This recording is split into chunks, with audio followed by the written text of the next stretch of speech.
Wednesday, 76. How we sound now? How we sound now?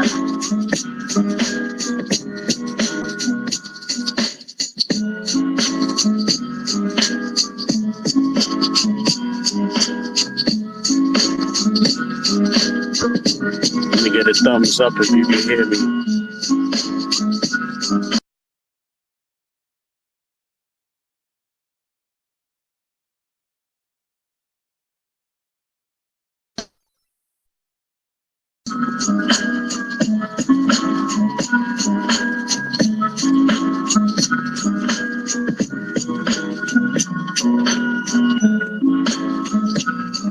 How's my mic now?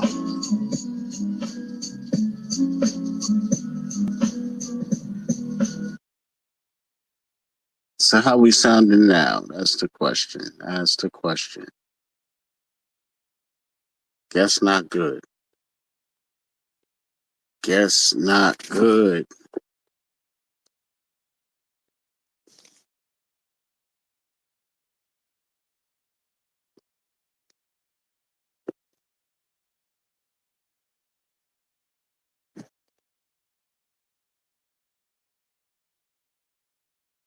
I'm good.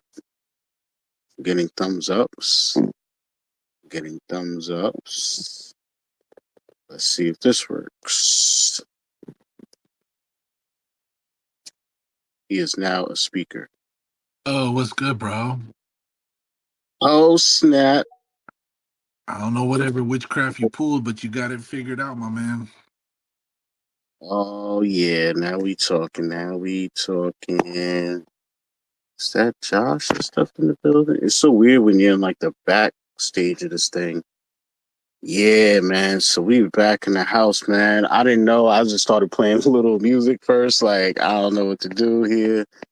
But yeah, you were right. There was an update that I needed to do apparently. So I did that and restarted the phone, man. And technology decided to work with me Let's today. go. Let's go, man. Glad to have you here. Collector's gone. Digital, glad to see you. Acrolite, glad to see you. All the gamers in the house. All of the collectors are here. So yeah, man. Wow. So I'm 33 minutes into this show, but yet I have not started.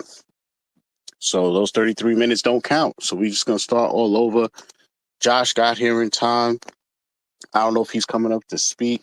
I don't know if Acrolite's coming up to speak. I've been hearing her speaking lately. Very good to learn about your collecting journey and things you're into in the background and games. So that was a dope interview, man. I'm glad you did that. It's always good to hear from new people in the community. That's why I'm gonna have to kidnap OMI-Juan one day and interview him because I want to know more about you as well, man. Your collecting journey, how you found the app, all that. Yeah, matter of fact, tell me right now, how did you find this app? How did you find VeVe?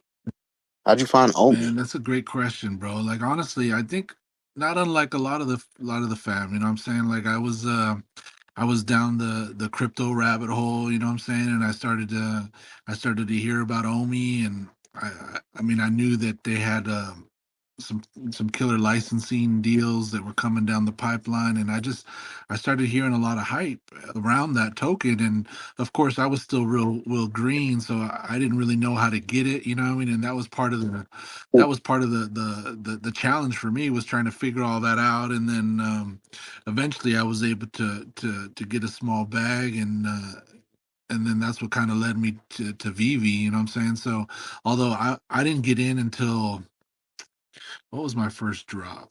It was right after the comics drop. To be honest, it was shortly after Marvel Comics 1 is when I got in. So, I had already missed some of the OG drops. I mean, Todd and whatnot. But and then, of course, that was just a wild time back then. I mean, it was just a whole different VV experience, man. Like, people that just get into the app now, I mean, it's weird because they didn't have to go through some of the early adopter struggles and trying to hit these impossible drops and like timing the buy now button and all that other crazy stuff. You know what I mean? Like resetting your router and trying to make sure that you had like the optimal signal so you can like time it all right. Like it's just wild, man. Clearing your cache and then making sure that the data on the app was Yeah, bro. cleared Like and I had my little checklist that I would run through on drop day. You know what I yeah, mean?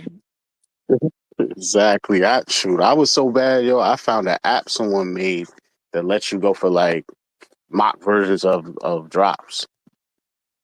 So I was like a robot, a human robot, bro. I was like, I knew exactly when to press it. It was all just a matter of like, is my nerves working right at that moment? Like sweaty palms, you know what I'm saying? But other than Bro, that, and what's wild oh too, right? man, I Is was I remember like because you remember how like for those that knew, like you would kind of know where the buy now button was gonna come. You know what I'm saying? So like you'd already hmm start to try to like start pushing there, and like if you didn't time it just right, like you know what I mean, you that millisecond would cost you, and it's just wild, bro. collectors gone digital up on stage. What up? What up? Can you hear me? Yeah, Hopefully, I'm yeah, not getting rugged. yeah. I got you. But we also got Emojii up on the stage. Hey, what's up, bro? Hold on real quick. Just give me 1 second. Yeah, I Y'all can't tell talking if about it's. the early drop mechanisms? Yeah, Moj. Yeah, he was asking me how I found OMI and VeVe, and I was just telling him how the early days and just remembering how it was wild back then. Yeah, the drops were crazy. Like, it was crazy back then. It was,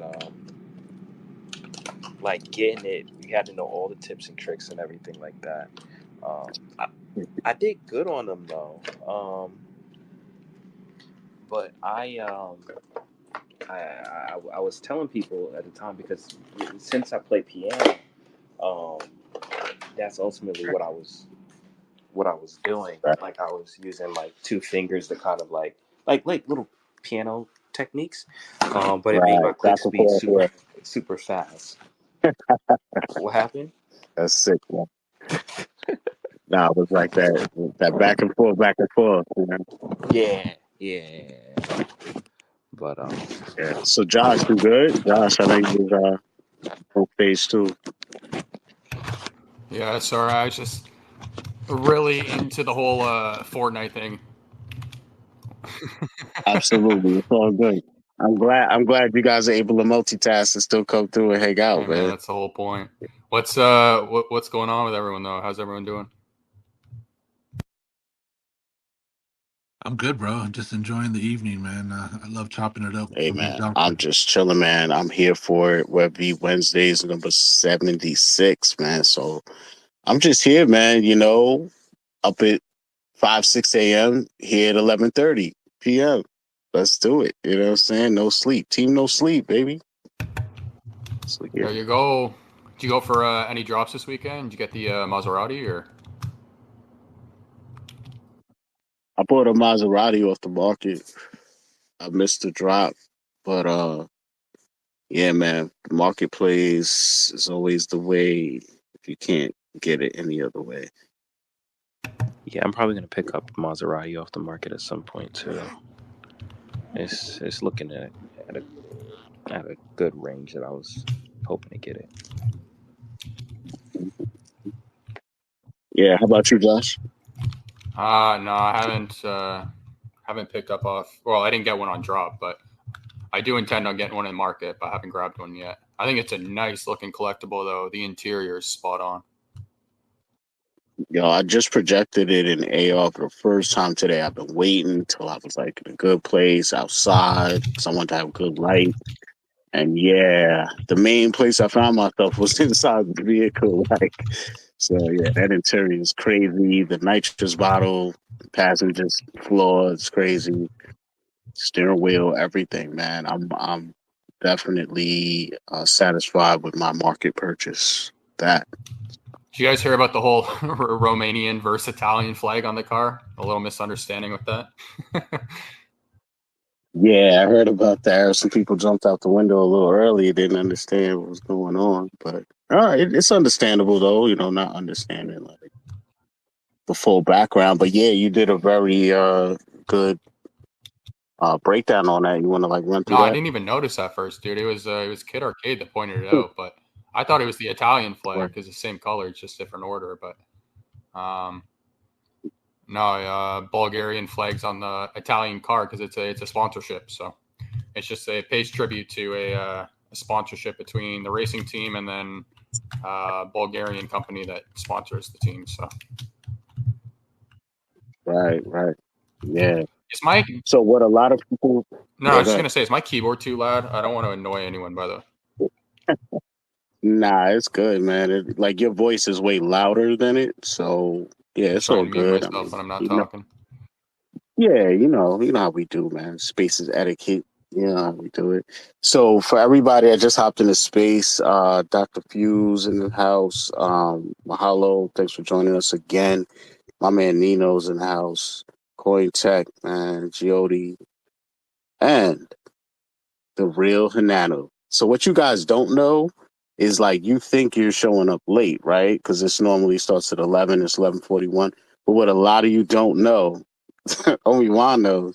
But the show started at 11. But apparently, the first 22 minutes of it, I was not being heard, so nothing was happening. Yeah, and then the next 10 minutes after that was me trying to restart the space a couple times, and then OMI-Juan says, "Yo, there's an update for X. You might want to try that."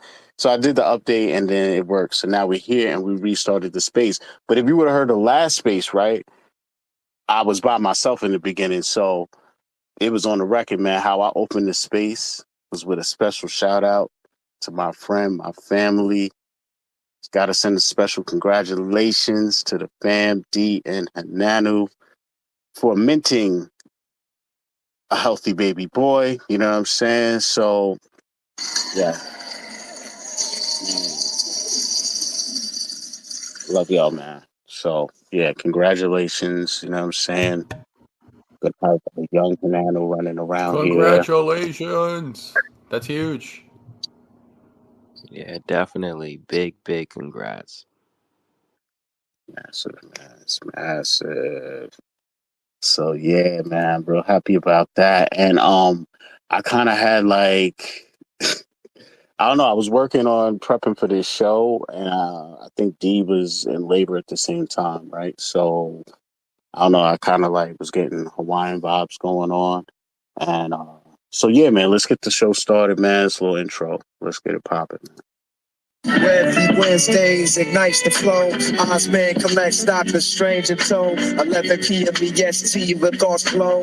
On Twitter Spaces, let the knowledge show. For VeVe props to Marcus I saw. Crypto's been falling, there's so much more. Film the comics, TV re-adore. Fandom and community roaring at the core. Tune in live, feel the vibe fly. Knowledge reign and reaching new heights. Webby Wednesdays where passions lie. In the virtual realm, wisdom, my lights. And let PME see the legacy grows. Ozman collects Doctor Strange and the throne. Webby collectors where the stream flows. YouTube channel hits with every song they compose. Crypto buzz with crypto is all live. From the far land, digital to DC shine. While you saw where the numbers online. Or if they stand up, let the crowd rock.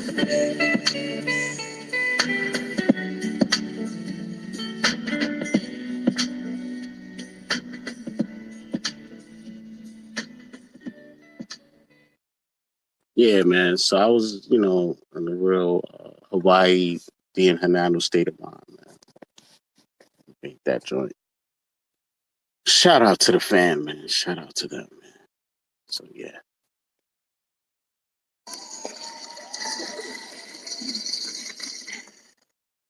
So yeah, man. So yeah, how's your guys' week been so far? Emojii, Juan, Josh, what's going on? I've been good, bro. I've been good. I've been hooked into this game that me and Josh just got off not too long ago. Space Marine 2. I was playing it with Corey and Heather too over the weekend. Really fun game. Really dope game.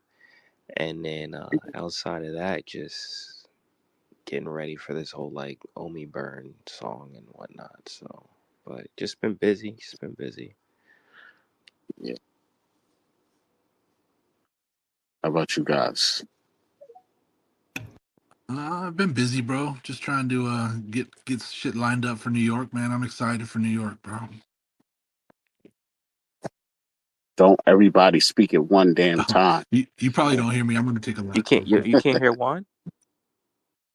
No, I don't hear He Juan. was just I'm gonna talking take a lap. anyways. I'm gonna take a lap. Okay. Yeah. Oh man, so what do I got to do? I gotta Not like well. pull myself out You of space. you What don't I do do? anything. Juan's gonna dip down and then try and come back up. Yeah, I didn't went through so much with these spaces tonight. Emoji. Yo, I saw. I was like, I clicked on the first, and I was like, wait, he ended it early. What happened? I had to go to Josh's thing, and then I was so sorry he was in the space. I was like, oh, all right. Yeah, man. Yeah, it was definitely wild stuff, man. Juan, you back bro, with you us? hear me? Yeah, there Yep. you go. Yeah, Moj, it was cool watching you guys play, man. I was enjoying watching being a fly on the wall, man. It's dope. Oh, appreciate it. Glad we could entertain. Thanks Yeah, for for coming sure, through. man. But I was Wow. I was telling you, Doc, that I've just been trying to get everything lined up for New York, man. I'm excited to be heading out your way, man. Yeah, man, we got to definitely chop it up in the background. Emoji as well, man. We can get popping. You know, it's gonna be fun, man. Should be fun.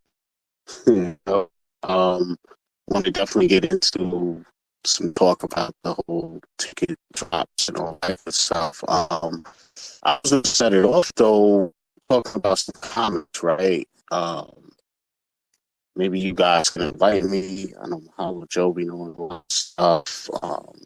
Clever jerks in the house. So yeah, man. Maybe somebody can come up, or maybe one of you guys know what's going on. But check this out. So last week that they didn't include Yo, you're in the breaking up a preview little bit. I video. don't know if it's just me. Is anyone else? Yeah, you're breaking up, man. Yeah, it's your connection, Doc. Yeah, it's been real sus, man. It's been really sus. How do I sound now? That's better. All right. I think it's one of these things like back in the day with the TV with the antenna, you know what I'm saying, when you gotta hit the sweet spot. You know what I'm saying? It's just like getting back to the 80s. What's going on? Elon. I heard of that, but that was before my time. Yeah, it was like you gotta keep some rattle rap on, you know what I'm saying? Rattles rap, you gotta get the move on. I feel you. Yo, you'll even see people with a coat hanger on the Cadillac, B. That's how crucial metal was. Like, you got a lot of conductivity, you know what I'm saying? So, what I was bringing up was kind of like an honorable mention from last week that they didn't include in a preview video, you know, like the VeVe Comics video or anywhere. What I saw was it just pop up on like in the market. And it was 2 new What If comics, specifically Wolverine ones. And one of them was Wolverine. What if Wolverine was an agent of S.H.I.E.L.D.? And that's issue number 7. And the other one is What If Wolverine was Lord of Vampires, issue number 24. Did anybody else see this book in the market or go for it or know about it, anything? I saw it off your post, but I didn't actually go for it or anything like that. Which now thinking about, I don't even know why. I should just get it. Yeah, well, I just forgot about it, to be honest. Well, here's the thing, right? Nobody knew about it. This book came out. It's left field. I don't want to say exactly when. Yeah, this book came out in like the late 80s, possibly 90 or something like that. But I believe it was the late 80s, right? And the thing is I cover comic drops, right? So you would think like your boy tries to stay on top of what's going on, right? And I had one of those 2 books like when I was a kid, right? So I kind of cover the one where he's what if he's in the Agent of S.H.I.E.L.D.? Yeah, actually. And Kurt Peter like has the claws out, but he's the gun in the other hand. Like, what? Wolverine with the claws and busting guns? Like, you're not surviving that, right? So it was crazy. So the thing is like the first thing you're going to have instincts to do if you're me is try to figure out, like, how did you miss this, right?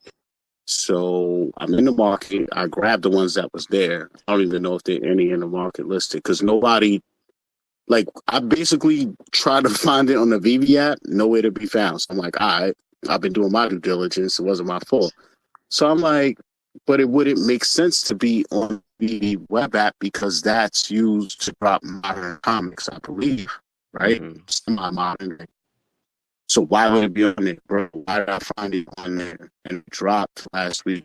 So based on the parameters they gave me with that site, as far as how you search, like, you know, say browse by this week.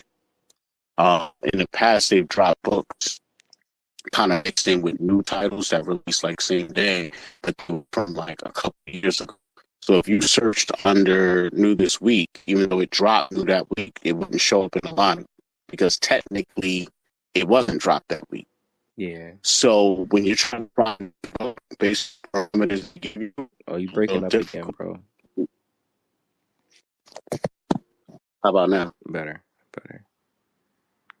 So based on the parameter the website gives you, it's kind of hard to find this book. Like, you wouldn't know. You know what I'm trying to say? I just added them to my cart right now, actually. Yo, they not. You said they're not on the app, right? They're not on the secondary market. Like, no one has them listed. They're on there. I don't know. Because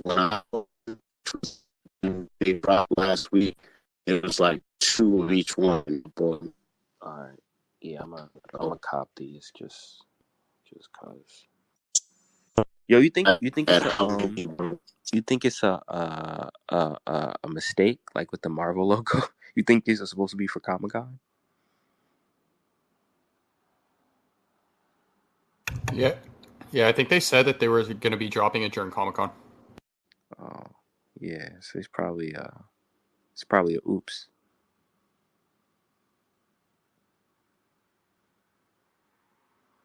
Doc, you still there?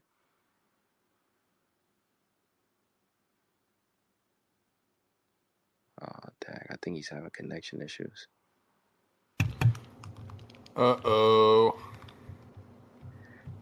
I already got the thing that says host is having connection issues. Yeah, this junk made rug. Dang. Oh, it looks like you and I are hosting the show now. No, I'm just until the whole thing crashes. Dude, I got someone chasing me in Fortnite right now. I can't concentrate. Oh man. Yo, it's been at night, bro. Even our game was crashing and stuff like that. I don't know. Maybe the internet is just down in the whole tri-state. Yeah, I don't know what's going on. Oh no. But I guess I'll finish. So yeah, what Doc was talking about, there's 2 comics from like I think 91 and 89 that's on the comic web site that wasn't dropped on the VeVe app, even though it's an older book. So but we don't know if that's like if this is supposed to happen or if this is just like a mistake. But yeah, it's tough, man, because I can't even add to that. I didn't even hear about that. I only heard about it from his post. He posted about it last week, and I was like, "Yo, what is that?" And then I was looking for it, and because it's not on the web, it's not on the actual app. I just. Shades in the house, never miss a beat. Walk and talk, yeah, we can't be beat. Wednesdays, drop that heat. Out of span collects, we bring the heat. Shades in the house, never miss a beat.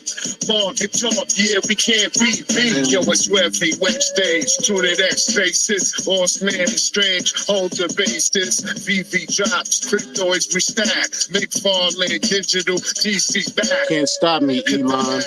2 into the 5. Orange man on the mic, energy on the rise. Dr. Strange with the digital feed. Breaking down the trends, fulfilling every need. They talk comics, they dissect film. Dive into TV with fantasies, brim from crypto. The digital art can't miss this part. Building community, they got lying hearts. So gather round, kick back, fill the flow. It's Web on Wednesdays, watch the Panther broke on X spaces, an inch space in the 2. Catch every drop. Can't stop us, Elon. Can't do it. Let's go. Hey, bro, if you want, send me a co-host so that way, if for whatever reason, you can always jump back in. Perfect. Thank you for reminding me. Such an unseasoned veteran. Yeah, man. And it's funny because that's what I meant to do the last time when you came on. You were like, it was good. And then other people started jumping in, and I'm seeing all this stuff popping on the screen, and then got sucked into the combo. But No worries, bro. I mean, I had to run a lap anyway, so it was just tripping. no doubt, man. Yo, Swampy number 5 is in the house. That's my man right there, man. Discord mod holding it down. Man. Yo, I was just checking into those what if covers you were talking about, bro. Appreciate the tip because I had seen a few posts about them and like I didn't really think anything of it until you had mentioned it. You know what I'm saying? So I went in and I picked up a couple real quick, but two things that kind of stood out to me. One was that what if number 7, the Agents of Shield. That one's a sick Liefeld cover, bro. I remember that one as a kid, man. Exactly. That's why I said, yo, anybody that was around back then, as soon as you see that cover, you'll remember it. Like, you'll remember that cover. Yeah, for sure. So I was like, okay, I definitely am. I'm glad that I added that to the vault. But the other thing too is I went in to check to see if it was listed as like a con exclusive because you know that Marvel that dropped accidentally, Right. that one listed as a con exclusive and these ones don't. So I think it's just one of those things like you were saying that every once in a while they drop comics that aren't necessarily same as day release, and if you don't know what you're looking for or how to search, you know what I'm saying, these might go under the radar.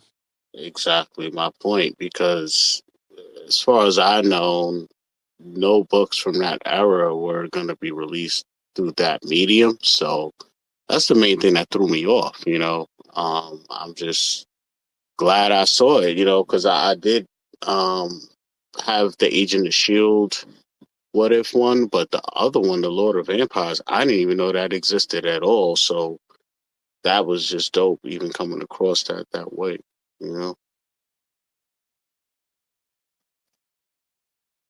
Yeah, I'm gonna go back and look and see if because usually they have a list of all the comics that are dropping. Did you check to see if those were posted on there? I think I did. I'm Yeah, I'm gonna, I'm gonna look real quick, but yeah. yeah. Take a look real quick. I gotta pop over on that BB Comics Twitter page anyway myself. But man, that was really good to see on the app. Just in general, there's a lot of like books from that era that are not considered grails that just have like those iconic covers. And I just remember being young back then, and like a lot of people used to trade comics, trade cards and all this stuff and mix and match. So it was like just certain books that were just highly traded or just stood out, and there's still a lot to go when it comes to those types of books. They may not go for a lot of money or be grails, but they're definitely keys, or just the covers were just crazy or iconic at the time. Yeah, man. I mean, that was late '80s. You know what I'm saying? So that was back when I was in my LCS glory days, bro. Like I'd have to like get on the bus to hit up the local shop and you know what I'm saying, be chopping it up with the crew that would roll through, and yeah, man, those were good times. Absolutely. Yeah. You just took me back too, man. BMX days, Mongoose, Yep. and Rogers Stationery Store, the comic shop, wherever you could find it and get it, man. That was the only thing that was lacking. Was I had a straight comic book store, which was great, but a lot of the times I was buying stuff off of like a rack and a stationery store. And that was because they were there before the comic store popped up. But um, Oh, you talking about off the spinner rack? yeah, the spinner joint, you know what I'm saying? So that was rough because, like, even though I was a kid, I still knew I wanted to like get as crispy as a copy as I could, and it's on a spinner rack, so it's like, what's the odds? But wasn't a lot of collectors in my neighborhood, thank God. So I was able to, like, as long as I just showed up every Saturday or whatever day it was, I was good, you know. But I was just sort through them. But yeah, man, yeah, that was that era, man. That was that era. But yeah, so I think I've kind of ran through. Hopefully, Osmond can piece all of this stuff together, all these different spaces. You know what I'm saying? And make something out of it. But we kind of went through most of the comics that have come out recently. What you was gonna say? No, man, that's cool. Yeah, yeah. I know he's gonna have a good time piecing it all together. It's gonna be like a little adventure. But yeah, man, I always appreciate you chopping up the comics, man. I look forward to your videos. Oh wow, I appreciate that, man. And I appreciate you holding me down in the spaces lately, you know what I'm saying? So, and everybody that's here as well, because I've been seeing all of you guys holding it down.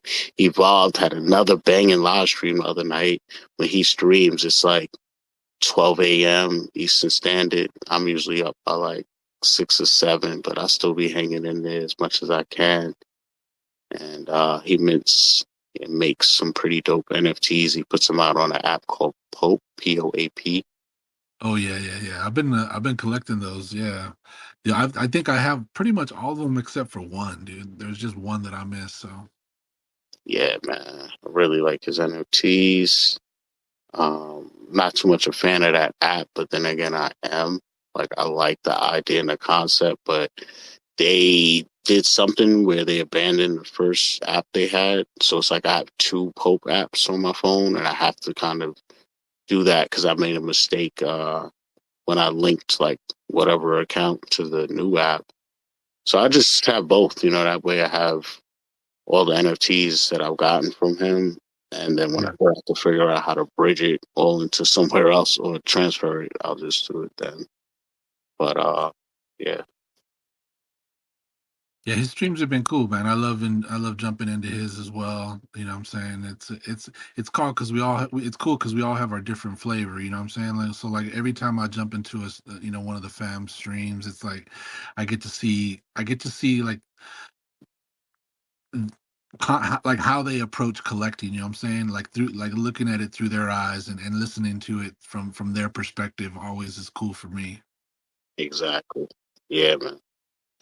Yeah, we all come from different places and walks of life, and you know, are in different financial brackets and all types of stuff, but yet we're all still collecting the same stuff on this app and some of these different projects. So Yeah, for sure. And shout out to Nino too, bro. His stream with the Uncommon fam was dope, dude. I was digging listening to Nino chop it up, and he was getting me all inspired with all his inspirational quotes and stuff like that. So I felt like I could go run through a wall after listening to his after listening to my man King Nino.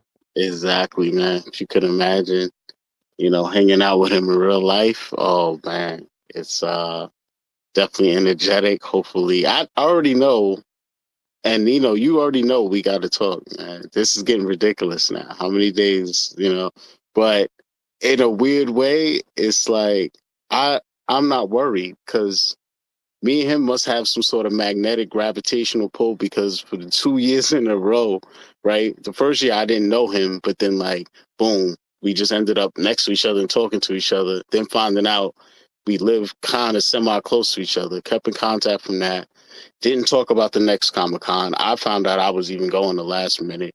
I just show up there, yo. No matter where I went, did not plan it out. Nino was there.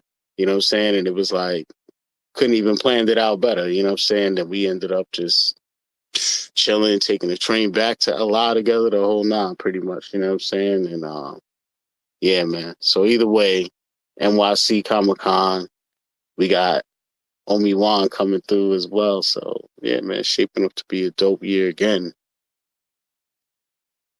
Bro, ain't it crazy how the universe just kind of puts those people in front of you, you know what I'm saying? And like your paths just cross right when they need to, man. It's dope.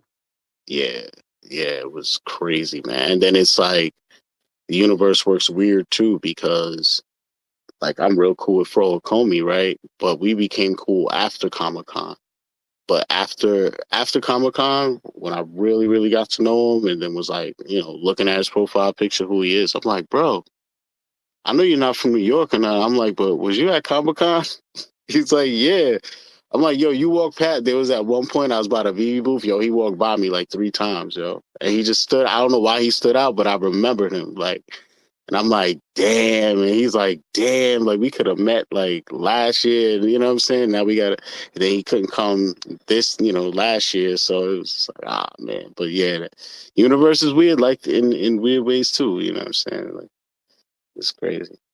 But yeah, man. Speaking of the New York Comic Con, VeVe 2024 kickoff party, man. We had tickets drop on the app using MCP points only, or if you had a VeVe gold and silver logo. So, what do you guys, what do you think about that? Got collectors going digital back in the house. Glad he was able to make it. I'm saying, man, like to speak. But yeah, what'd you think about that, Juan? And did you go for it, or? You know what I'm saying? I did, bro. Yeah, I was able to craft one of the VIP red tickets. So thankfully, I was able to get one of those, and I'm looking forward to the party. You know what I mean? When they made the venue announcement, I was like, bro, this looks like it's gonna be lit. So I can't wait, dude. Absolutely, absolutely. You coming from like far away, or? Yeah, I'm out here in SoCal, so I'm gonna be making the trip cross country, but it, I told you I've been to New York a few times, a while back. So I'm looking forward to coming back and visiting the city, man. Get me a slice of pie, you know what I'm saying? Get some get that good bagel in the morning, you know what I mean? Mm-hmm. Oh yeah. We definitely got to chop it up, man. We got the same itinerary. It's all about food, man. When I get in the city, to be honest. Oh, bro, tell me about it, dude. I mean, I remember one time I was there and I was with the girl at the time and she was trying to do all this shopping and I was like, bro, just give me a piece of pie. I'm good, man. Like I don't need much. And that's all I need, man. I just need some good eats. Yeah, some good pizza, man. Yo, so I live about 40 minutes out from the city, but it's a straight shot on the highway, or if you want to take the train or whatever. So there's a spot, infamous spot in Manhattan called Papayas. Jay-Z mentions it and Ain't No, and you know what I'm saying. Um, and he says, he's talking to a chick and he's like, and all you can get is 50 cent francs from Papayas. You know what I'm saying? So he's talking about hot dogs from a place called Papayas, right? Nino knows what's up. So this place has such good hot dogs, bro, that we would be 40 minutes away in Long Island. It would be like 1 in the morning. My man be chilling, twisted, hungry. And I'm like, yo, I need Papayas, man. We'll hop in a whip and literally drive from Long Island into Manhattan, like through the city and all that, just for hot dogs, bro. It's so good. So, if you're a hot dog eater, that is the best place. And they got like other stuff too. They make like fresh juices. Like they got a lot of other stuff too. Is tripping right now. He's dying. Oh man, yeah, I'm definitely gonna have to pick your brain then, man. I'm gonna need to hit up all these spots. I got you, yeah. Yeah, I believe that's near like West Side Manhattan, somewhat. There's like a basketball court and infamous McDonald's over there. I think that's the Village, right? So it's like near the Village somewhat. It's a nice little area to visit too. Say you've been to. But yeah, man, so much food, man. It's too much. But yeah, man. So so you're over rank 50 or like you're rank 50 exact? Yeah, actually, I just was when I went in to go grab those comics, those What If comics, I just hit 62. So. Oh damn! Nice, man. Nice. Okay. Dropping bombs on them. 60. All right. I just hit 50 like a couple weeks ago. And I was like, that's cool. You know what I'm saying? That's a nice. I really rarely paid attention to it, but I ain't gonna front when I hit 49. You see the little ball filling up. it kind of like, made me want to accelerate my purchases a little bit, just a little bit. But I'm very methodical how I move and what I be grabbing. But so I hit it and I was like, that's cool. It doesn't mean anything. And then all of a sudden, 2 weeks later, this happens. I'm like, whoa, I'm glad I hit 50 because I got MCP points. That's for sure built up. But, it'd be a shame if you have a lot of MCP points, but you're not 50 and you Yeah, won't. So. that's dope, bro. I'm glad. Yeah, once again the universe, man. Right. That definitely felt like one of those types of, that definitely was in that box of the universe. Because to not even be chasing it, and these things happen all in sequence, I guess it's not by mistake, man. And like, I already knew no matter what, if I got inside Comic-Con, Jacob Javits or not, like, I'm definitely trying to get out there and show it to fam. I'm only 40 minutes away by train or car, so there's no excuse not to, you know what I'm saying? But um, thanks to the big heart of somebody that's in this space currently, you know what I'm saying, I'll be able to go in at least on Thursday to Jacob Javits. So yeah, I'm just trying to figure out the other logistics of it because it's just a lot. I'd rather not even talk about it right now. I'm gonna talk to you about it though, Juan, in the For back. sure. But yeah, man. So I went for the drop as well, and let's not forget, the logo holders. They didn't have to spend any MCP points, right, to get golden tickets, right? Yeah, man. That's dope, man. And actually, one of the things too that I thought is really cool is like for me, like it. Don't get me wrong. Like I love collecting, and there's certain collectibles that I love more than others for sure. But like these types of things are like with that IRL value, right?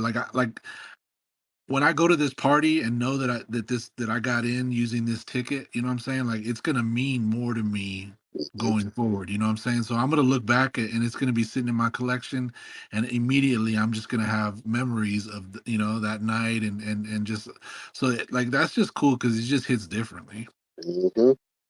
I think it'll hit a lot of people too when they actually get to the door and they get that wristband on their wrist.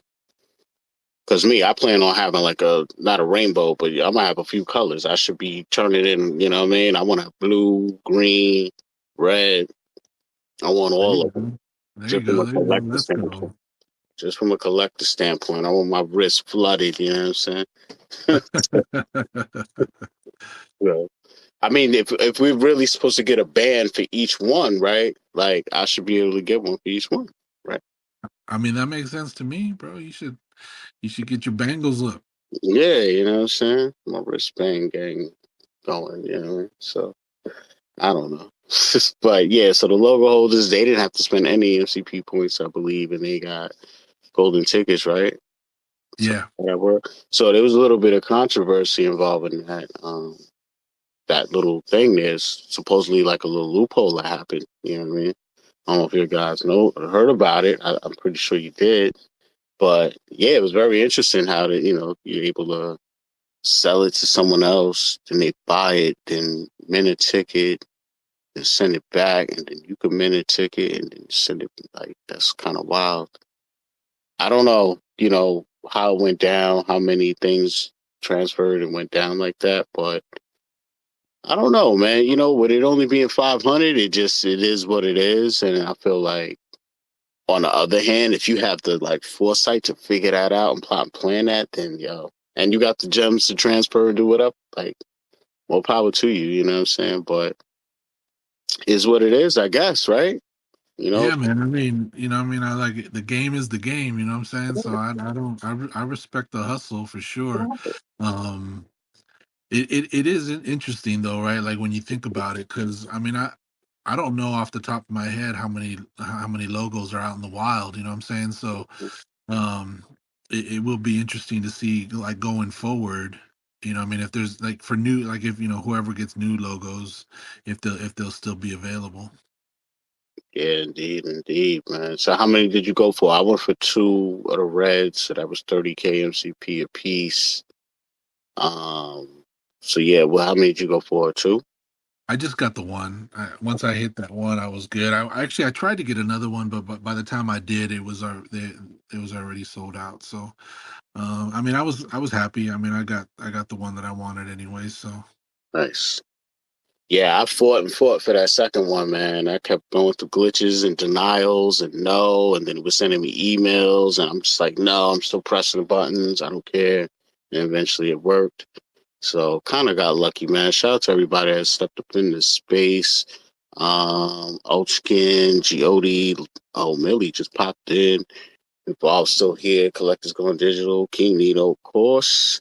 Mahalo, Swampy. Yeah, man. Appreciate y'all coming through, man. This is a later edition of WebV Wednesdays. We've had to stop, start, restart. You know what I'm saying? Elon tried to take my ear off the sniper rifle. You know what I'm saying? It's a lot going on, man. yeah, man, you've had your trains, planes, and automobiles night, dude. Classic, classic, man. Damn. Yeah, you're right. You're right. Man. So then, it was like real confusing. Maybe it was just me, man. But when I was reading the Medium article for the tickets, like I thought I had the understanding that all of them were dropping on the same day. But then when it actually happened, it was like, nope, it's not. And then it's dropping the same time as a comic. And then I was like confused all over again. Like, I don't know. Did you know from the jump it was all like split up? I mean, I didn't know immediately. I had to go back and like, because I started. I don't know. I saw somebody had posted that there was different times, and I was like, oh shit, I better go back sure and make sure that I know exactly how this is gonna play out because I don't want to get caught slipping. So I went back and I reread it and I saw the times, and that's when I realized that there was different drop times on different days. So Okay. Yeah, I don't know if it was one of those things where it was like, you know, it says one thing early and then they go back and switch it up later in the article. But the way I read it the first time, I was thinking the drop was all the same time. But then, like, even on the app, it only showed, I think, the gold and the red at first. So that kind of right. got me like, okay, maybe it's not. Then eventually I figured it out. But yeah, so the green, the blue, those both sold out. Did you also go for those or buy any off the market? I'm gonna try to see if I can grab a couple off the market. I didn't use my, I didn't get, use any points or nothing for that. So I'm kind of stingy with my MCP points, bro. I don't know about you, but I'll be trying to hold on to them as much as I can because I just like I have a feeling like there's just gonna be something coming where like I'm gonna know that I'm glad that I held on to them. You know what I mean? So Yeah, I hear that definitely. I won't say I'm stingy with them, but I'll just say that I'm always strategic, just regardless, so to where it's like I pick and choose my spots, you know. But I can't front. They've definitely been creative with the things that they've emphasized using them for, like the types of drops. So like, you know, with the whole boxer, forgot his name right now, Parker, Josh Parker, I uh-huh. think it was. Um, you know, the gloves and the glass box and the gold gloves, they had a nice chaser element to the drop. Like they did that right. You know what I'm saying? Unfortunately, even with him still being champion, which I believe he is, you know, like the whole thing still dropped off as far as value. Right. So it's interesting that now we have something that's, you know, what it is, logos or whatever, tickets, whatever you want to call it, and no money involved. Whereas the other drop, I think, was MCPM money. So it's just, you know, and then you got the flower bomber thing that happened. So it's like, I get it. They're trying to get people to use them. And I also understand the vision of thinking like there's going to be something that is going to be real good and it'll demand like a whole bunch of points. But I also feel like they're looking at the accounts and understand like how, like where the bulk of the people are For and sure. on average how many points they may have. So like off the top of my head, I would say it would be around, I don't want to say definitely, but maybe 300,000 to 900,000. I don't know. You know what I'm saying? But there's got to be a sweet spot, and they know where the bulk is. And then obviously you have your top 5%, 10% people, and all this other stuff, right? But I think they'll play on more or less the average than trying to always do like a hit out the park. Oh, you need 1 million. Oh, you need 1 million. You know what I'm saying? I think they would rather do more of a slower drip where more people can participate still than to Right. do more something that's going to exclude people altogether. But Yeah, I'm with you. I think that they're definitely keeping an eye on the totals, right? You know what I'm saying, as far as how those MCPs are being, like who's got what and how they're being used, and I think a lot of this too is like proof of concept. You know what I mean? Like, because depending on the different IPs and how they've negotiated all that stuff, they're able to do things like, with their logo, where they, or with these tickets where they own the IP to that, where they might not have the same flexibility with other licensors. So I think they're playing with it. You know what I'm saying? They're in the kitchen just trying to figure out different ways to see if it moves the needle, you know what I mean? And see if it's something that works, or if they have to go back and, you know what I'm saying, revisit the recipe. So yeah, I agree. Definitely. But yeah, I'm just trying to see where it's gonna go next, man. They got a lot of ways to do it. I think we're just scratching the surface, literally, of what's possible. So, just waiting and seeing, man. But definitely, it's rough when it's thinking. Like when I start thinking about what it says in that article. Like I was talking to somebody earlier about how with the Marvel logo, people kind of hop in and out or whatever based on thinking like, oh, what what it could do in the future, and that's right, definitely in a box of like speculative stuff. But the difference between that and these tickets is it literally is telling you in the article that like it's gonna have further use beyond just New York Comic Con. So right, even though it doesn't tell you what that use is, just the fact it says that, to me, that gives it way more value than the Marvel logo right now, just for right now, definitely. But not to say the Marvel logo won't have use, but like just it being under VeVe's IP, you know what I'm saying? I'm just looking at it different. Like, I don't want to say I'm looking at it different than a lot of people, but I'm just saying I don't hear a lot of people talking about certain things that I'm thinking about. Like, one thing I'm thinking about is color coordination, right? So as I've seen them evolve and like the branding evolve to where there's different colors definitely represented for different things. Like the green and the white coincides with the new VeVe Comics app. right. And it seems like I think the blue and white want to say goes with the market. And then the red, I can't remember what I saw the red for. But all these things seem like they're connected with certain sectors that they've branded. So that's where I'm wondering, because I'm looking at utility of certain little things on other apps. Like, think something on Candy Digital has something where it's like you get a percentage off, you know what I'm saying, of every drop or whatever, or type of drop. So let's say you're holding a green ticket and then they just say, okay, by you holding the green ticket, you get 10% off of any comic you go for on the VeVe Comics app. And then by you holding the blue one, it's 5% off of whatever you buy on the market. Or, you know what I'm saying? Like, so I don't know. I just be thinking of things way outside of, I guess, what other people are thinking. Yeah. No, man, I'm with you, bro. I think there's no coincidence that they pick certain color palettes. You know what I'm saying? That kind of align with certain segments of their market. You know what I mean? Like, just like you were saying, the green just goes really good with the comics portion, and I know that they're looking to get into different different swim lanes, you know what I'm saying, with sports and music and stuff that's going to be probably coming down the pipeline. So I mean, it is speculation, of course, but I think it is, it's not out of the realm of possibilities that there's a reason they're choosing these different colors. Yeah. That's where my mindset is too as well. Um, so yeah, man, WebV Wednesdays, episode 76, man.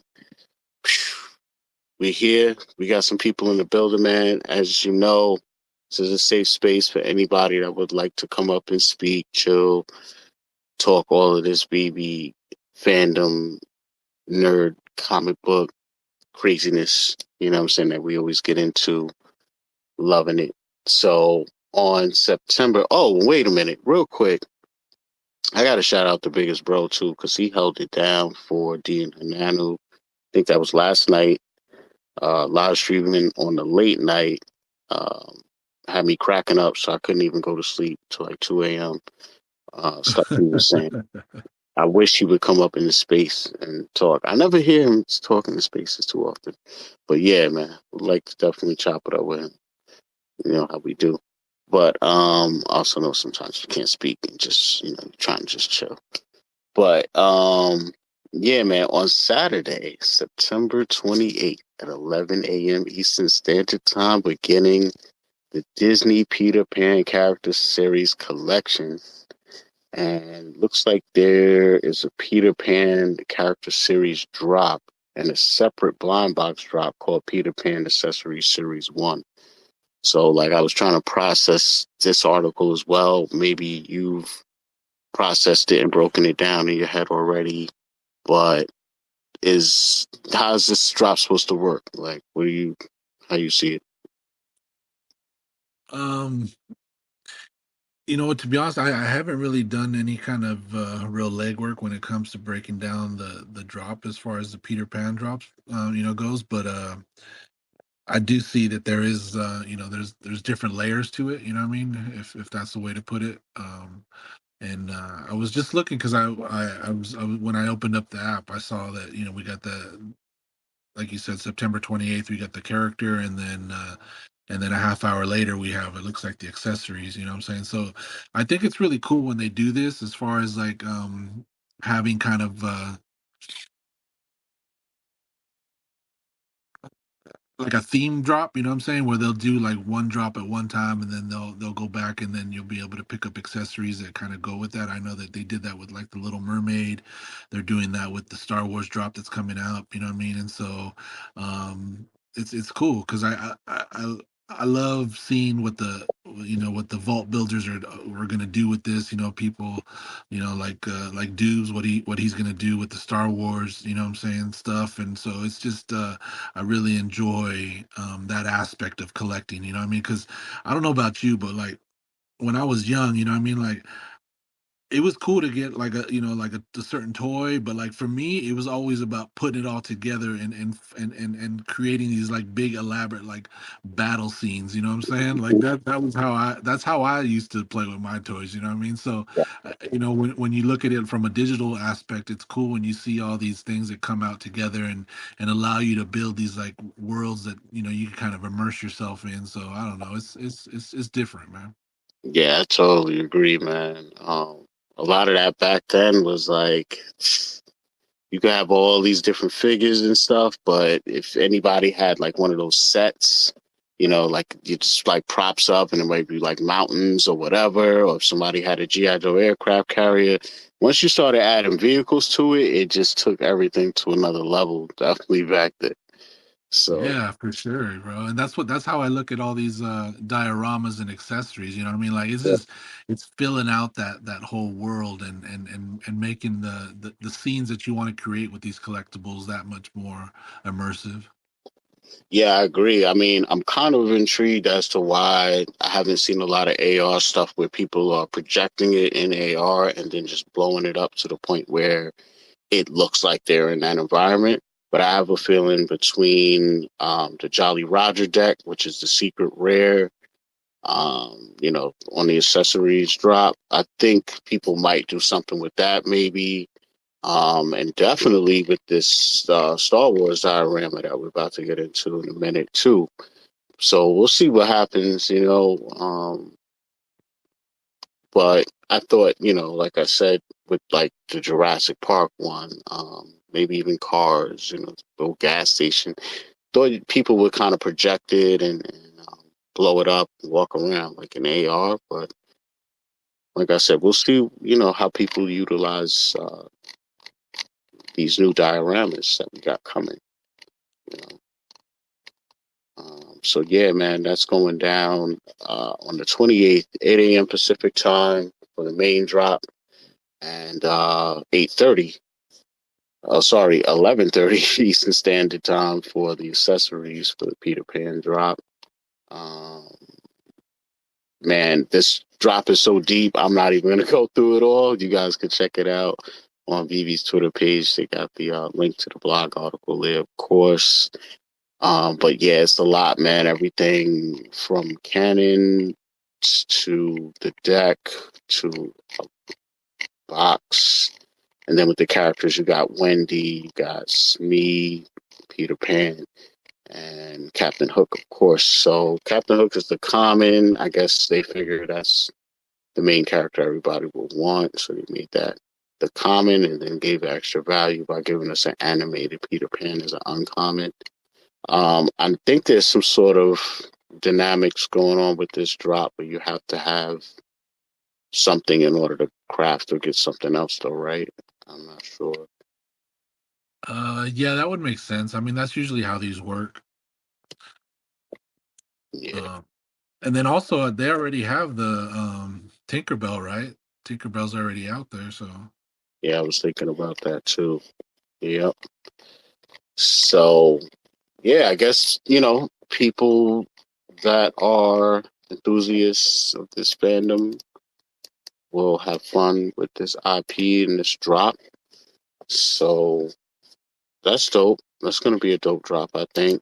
Me personally, I'll probably just target like Peter Pan because he's animated. I have a thing for animated collectibles, and I think it's possible he could get disrespected on the market. I mean, trying to look at the edition size here real quick.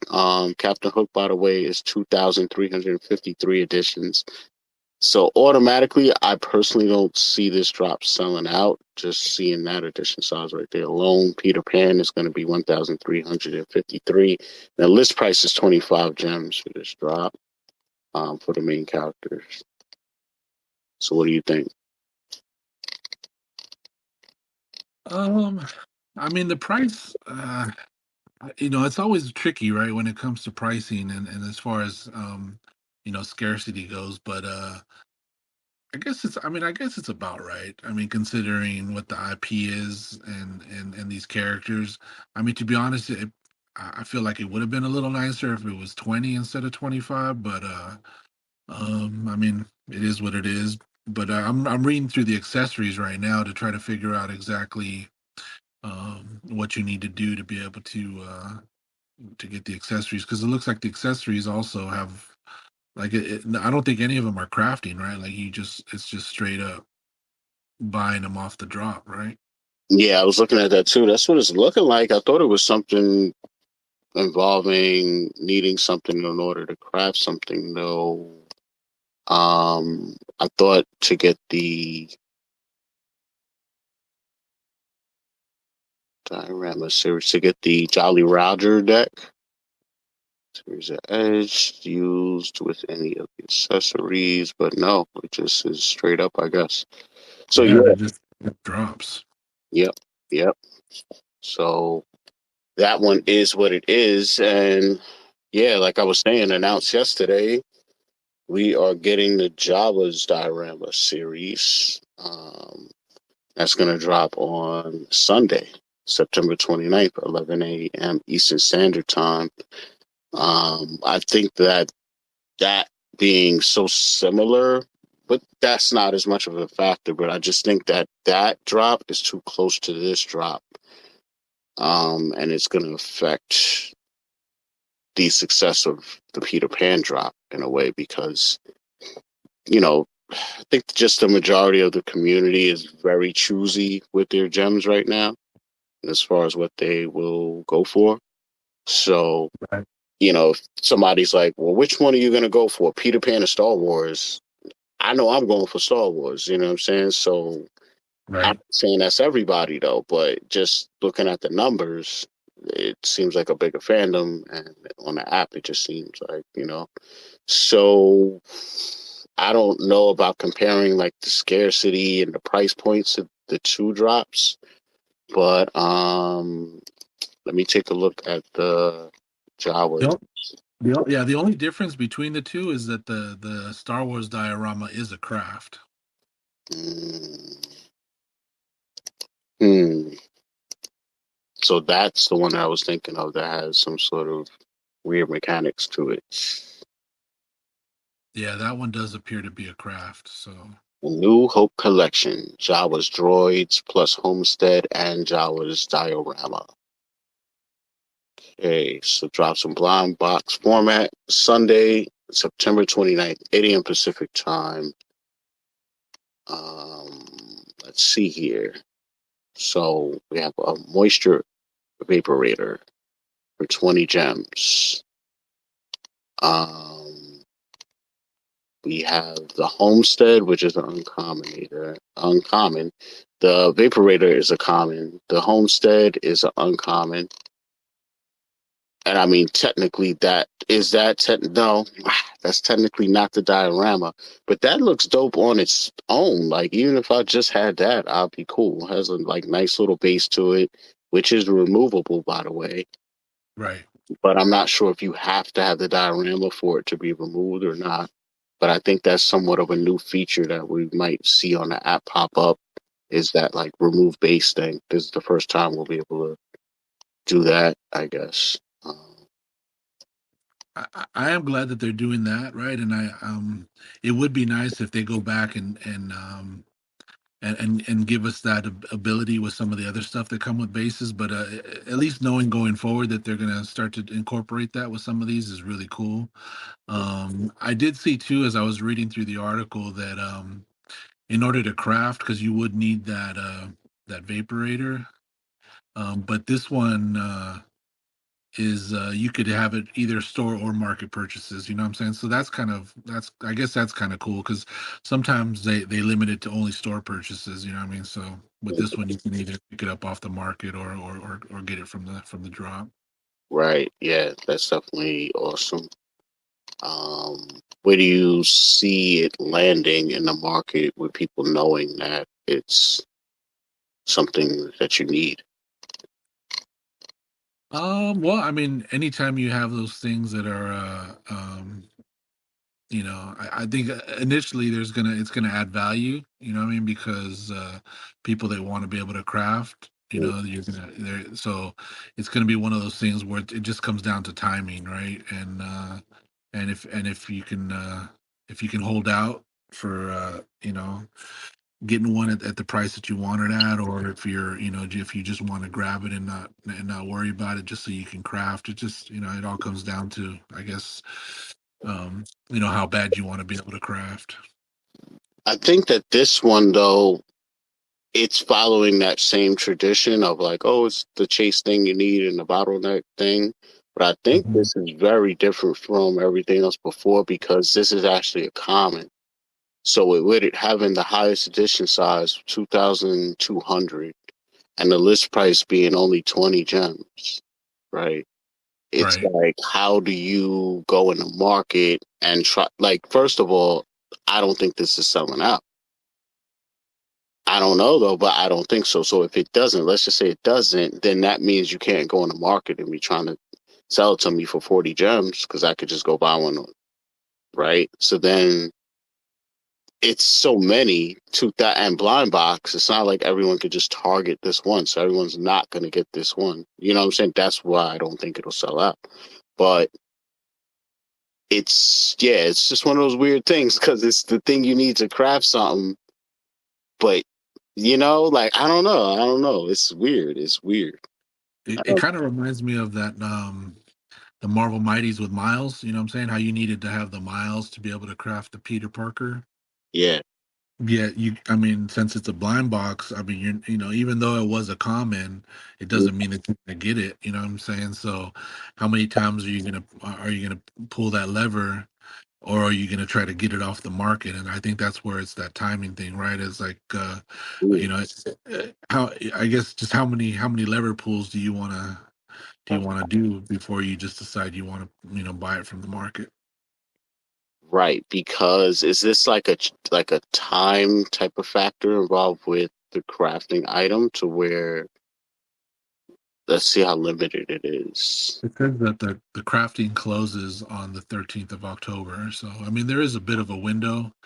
And I think that's probably why they use the commons too, because you'll be burning those vaporators when you craft. So, Right. Interesting. So with the Tatooine rare craft item, it's 700 of those. So I don't know. I see it. Yeah, I mean, I could see it doing something over time. I just don't know about totally like selling out because it's that blind box format. right. But very interesting drop because again, if you don't get a common, then you got a great item anyway Right. out of the set. So well done, well put together drop overall, I think. Are you gonna go for it? Oh yeah, for sure, bro. I always go for all the Star Wars drops, man. And the one thing, as soon as I saw that Homestead was coming out, immediately I had that vision of that poster where it shows the young Luke or the was it Anakin, and then in the back it shows the shadow of Vader. You know what I'm saying? Yeah. Hmm. So that's what it is. That's what this kind of reminds me of.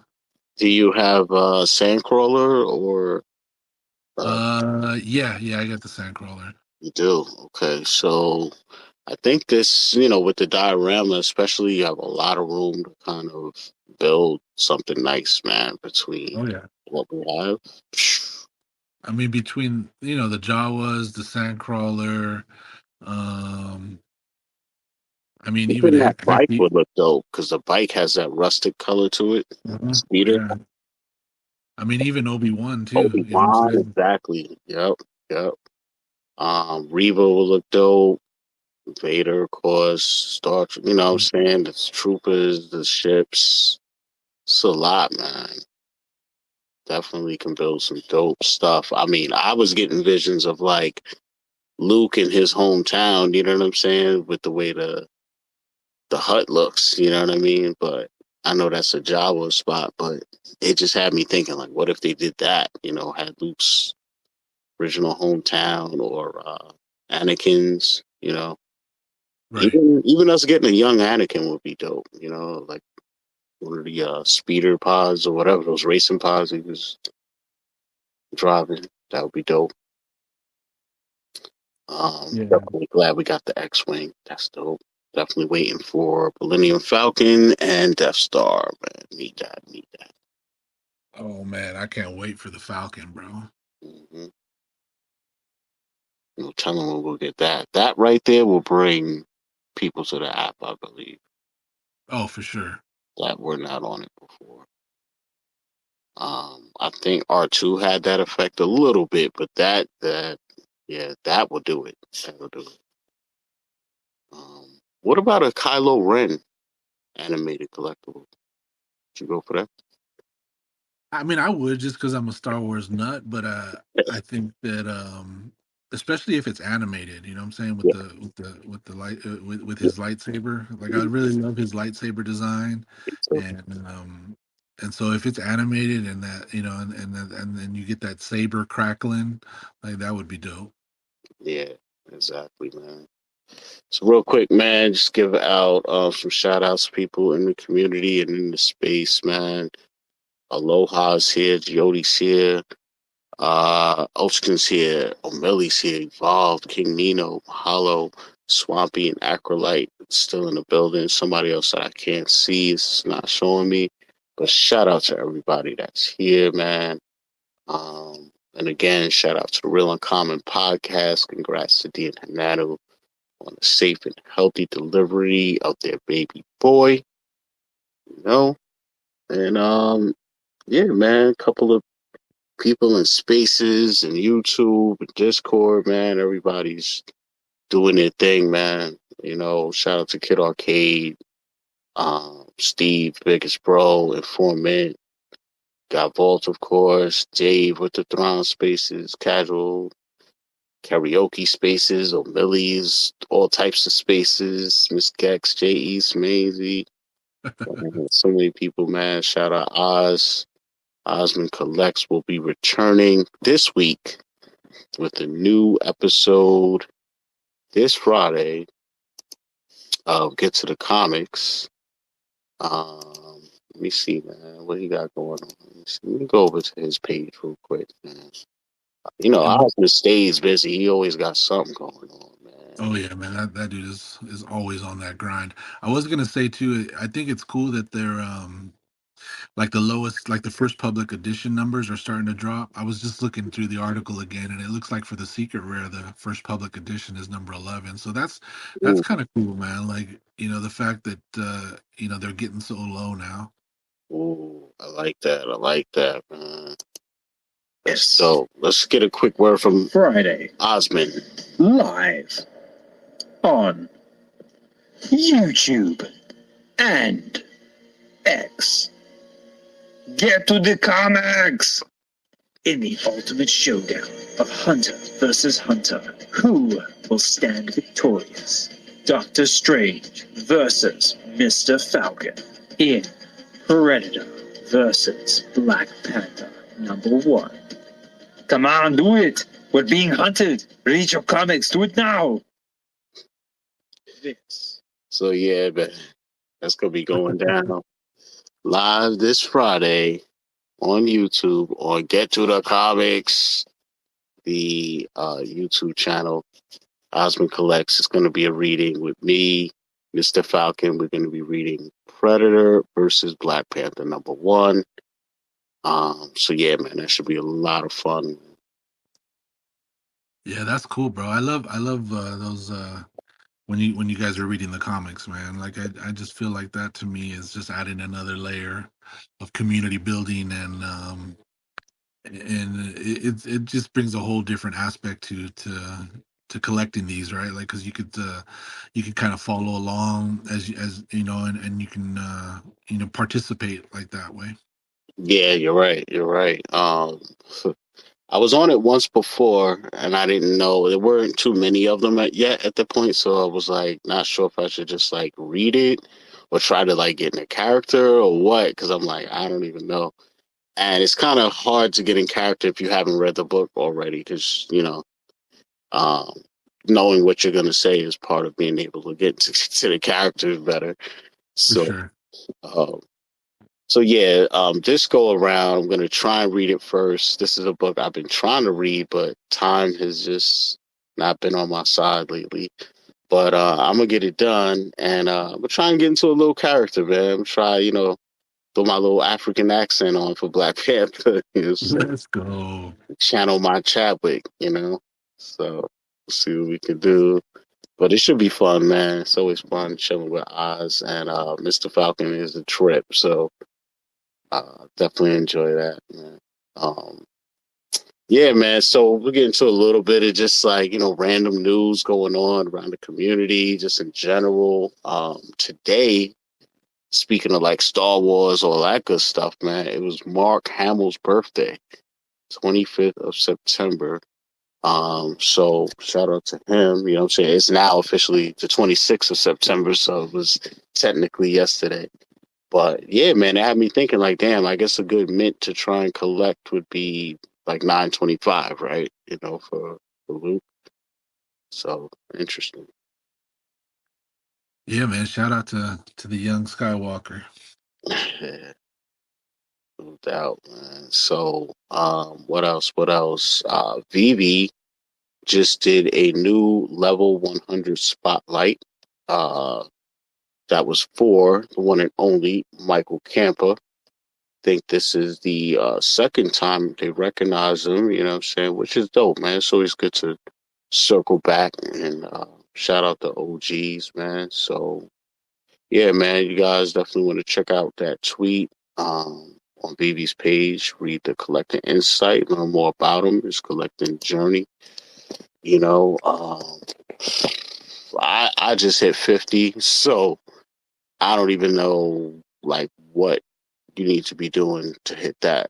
But man, shout out to him, man. That's amazing feat. Amazing feat. Yeah, man. you're on your way. You're in the 60s, so. Well, Yeah, man, I'm one step closer. But I will say though that the higher you get, it does seem like it like you start to go through them a little bit faster. You know what I mean? Just because at that point you've collected a good amount of probably collectibles or comics, and that MCP just starts exponentially accumulating. So I feel like the higher I've gotten, I've started to kind of like burn through those levels a little bit faster. right, right. Yeah, I gotta say, once I got to like 48, it seemed like it was easier getting to 49 and 50 for some reason. But at the same time, like my strategy started shifting. Well, not even shifting because I really didn't have a strategy before that, other than like saying, okay, the prices are cheaper. So stuff that I collected that, let's say like Kang, for example. And not that I completed this set at all, just an example. But like I do have the regular, common or whatever Kang, but it's a big difference in price between that one and like the ultra rare or super rare, whatever it is. So now that price is a little bit lower. So like I will revisit certain stuff that I already collected and see if the piece needed to collect it as a set is affordable now. But that's just what I had been doing before. But then now I'm doing a combination of that, but also targeting pieces that I've wanted, like let's say a blade, like a Rambo, RoboCop, where it's just one piece joints and it completes a set and it's something that I want. And I don't like, I like getting like joints that's just one of the character, like Wolverine, the yellow suit, it's just one. That's it, and I love the brown suit, but it's like three or however many of them. Right. So yeah, just been doing that, and I've just been noticing, it's definitely moving. So I could imagine, I just want to get to where I'm at like 1,000 MCP a day, because then that means you're at like 30,000 a month. You know what I'm saying? Right.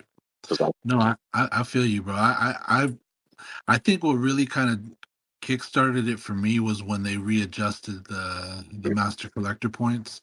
You know what I'm saying? So that's when I really was like, okay, I gotta dial this in, because I mean I was a master collector, then I got dropped to a diamond, and at that point I was like, oh shit, okay, I gotta really start being strategic with what I'm getting, trying to make sure that I'm getting the most value for my gems, while also what's going to get me the most MCP points, and whether it's stacking or being strategic with filling out sets, yeah, or and then at the same time trying to make sure that I'm getting what I like, I'm saying, right. like, so yeah, it's kind of a multi-layered approach, but that was what really kind of lit the fire for me. Was like, all right, ever since I got dropped, on my goal is to get back to that master collector level.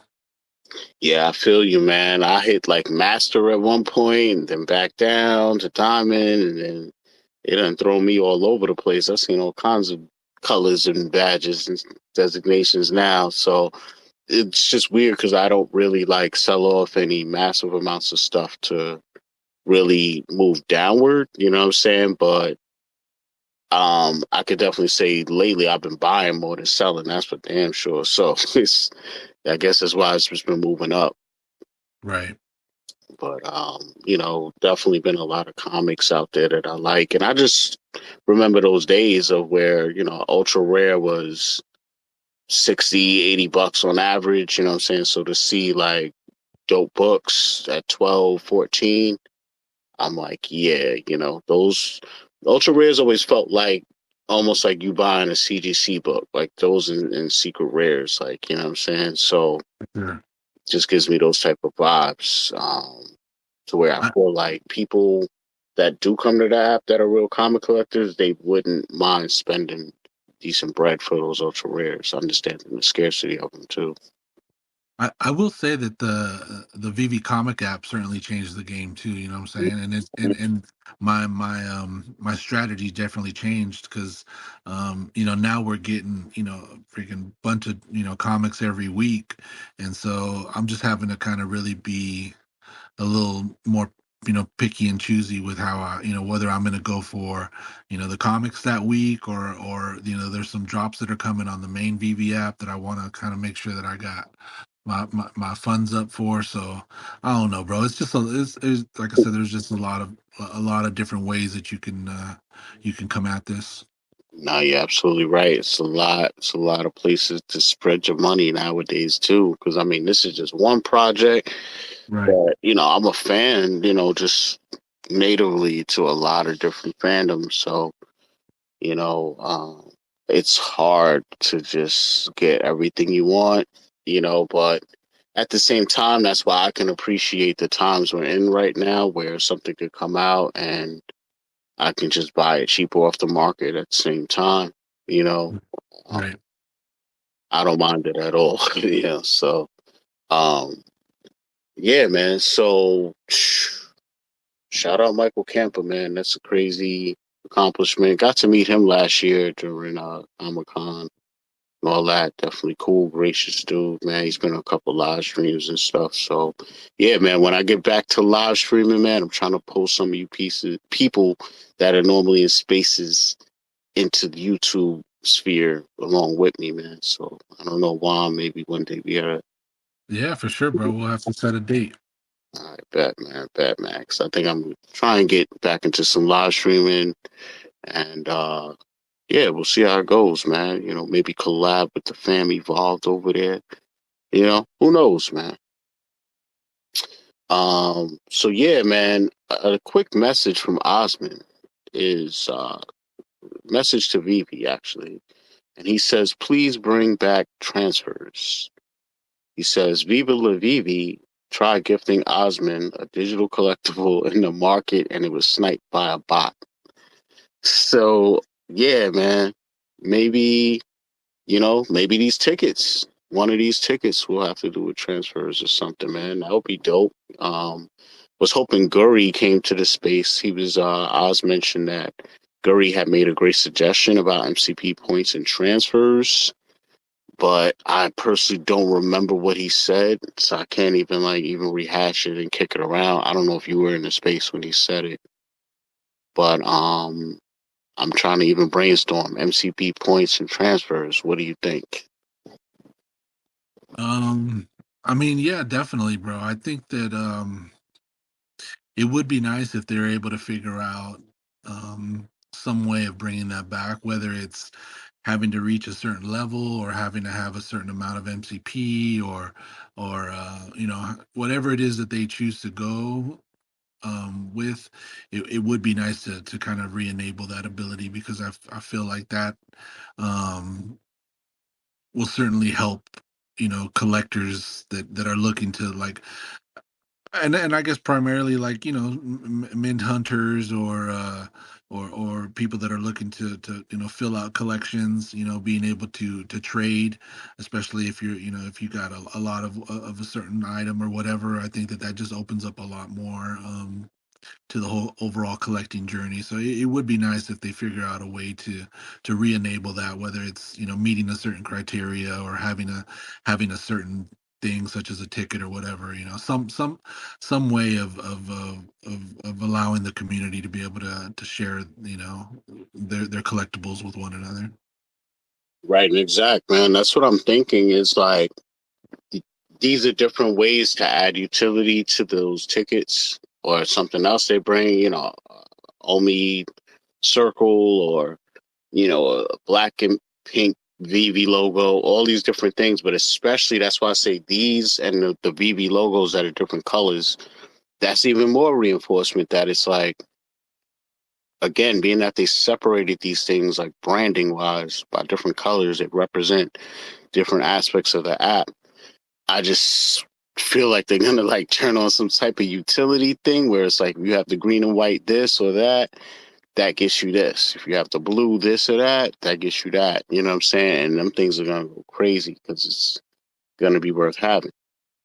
So yeah. And I think honestly, like, the more that I think about it, like, I think really utilizing MCP. I mean, like, not that you have to have like a crazy level, but it would be nice that if you reach a certain level, that they can turn that back on. Because I think at that point, if you've reached a certain level, whatever that level is, right? I mean, I don't know what would be Yeah, a good a kind of happy medium, but I mean, I think that there should be some certain level of MCP um that you could reach that allows you to then be able to transfer, because that adds another layer of complexity whether or not you want to pull the trigger on using those MCPs, or what I'm saying. Because, like, just say for example, I mean, it takes, I don't know, we'll say, um uh, I don't know, a million. We'll just say a million, just for sake of argument, right? If you have a million MCP, yet there's a drop that's coming where what I mean, that you have to drop a bunch of MCP points. I mean, is it worth it then at that point if now you're not able to transfer? What I'm saying. So I think it adds another layer of gamification to the overall app. Yeah, I agree. Definitely, that's a good idea too. I just look at it too as saying, like, who is David Yu? What does he like to do in real life? He likes to trade. He's aware of how important trades and things like that are. Well, to pull off a trade in the app is technically a transfer. Like, you know what I mean? So the way I look at it is they understand, like, how important being able to transfer items are one way or another, whether that's through a trade or just a straight up transfer. But yeah, I think they get it. I just think that things got out of hand in the past, so they kind of had to reel it in and really reconsider it, and also probably reconsider, like, why should we allow these transfers to happen without making any money off of it? Like, it's literally something that's happening on the blockchain or whatever. And if you Right. transfer anything anywhere else, you would pay a gas fee. So it's like, why can't they charge 20 cents or 40 cents, per Right. transfer? And just, like you said, like, a lot of it was about stopping nefarious actions and people from doing stuff, but the other positive side was it allowed us to, like, organically onboard people into the app too. So I'm sure they've heard and know about the positives and negatives, and I think that at one point KYC was supposed to kind of fix the whole thing of, like, who could even go for drops and who couldn't. But then we all know, there's ways to get fake IDs, make fake profiles, all that. So that element still was there. But once the MCP was reconfigured and reimagined and the programs were reannounced, that's where I thought there was the opportunity for transfers to come back, either by, like you said, using the rank levels, or MCP, literally spending it to do a transfer or something. Or then even when, like, OMI was more, bridgeable on the app and transferable on the app, and that was converting the MCP points for people.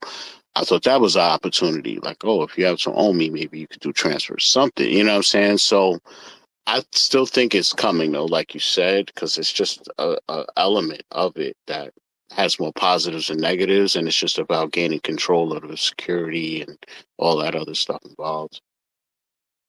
I mean, I think you hit the nail on the head when it comes to, I mean, when it comes to businesses and corporations and like and dealing with different licensors, what I'm saying, it all comes down to money at the end of the day, right? What I'm saying. So if they can figure out a way to enable it where it's still in their financial interest, I mean, they're gonna do it. You know what I'm saying? So I think that's, and like you said, there's been a lot of change with with KYC, and then I think a lot of it had to do with just the ever changing crypto market. You know what I'm saying, and how they were going to make sure that they had certain things in place to make sure that they were covering their behind, so to speak. So I think, but at the end of the day, what you were saying is true, right? There's no better way to onboard a person than to transfer them something, right? Like, that is, like, I mean, it's just like if I'm a kid and somebody gives me a comic book, or somebody gives me a toy or whatever, like, that's the best way for me to know what it is that you're talking about. You know what I'm saying? Or read about these characters and learn about these characters. So, um Yeah, I mean, I think you're right. They've heard all the feedback. I think that they probably are working on something like that, and eventually, I'm sure that that will come back. But it will be nice to get that functionality back again. Yeah, man. I definitely think it's coming.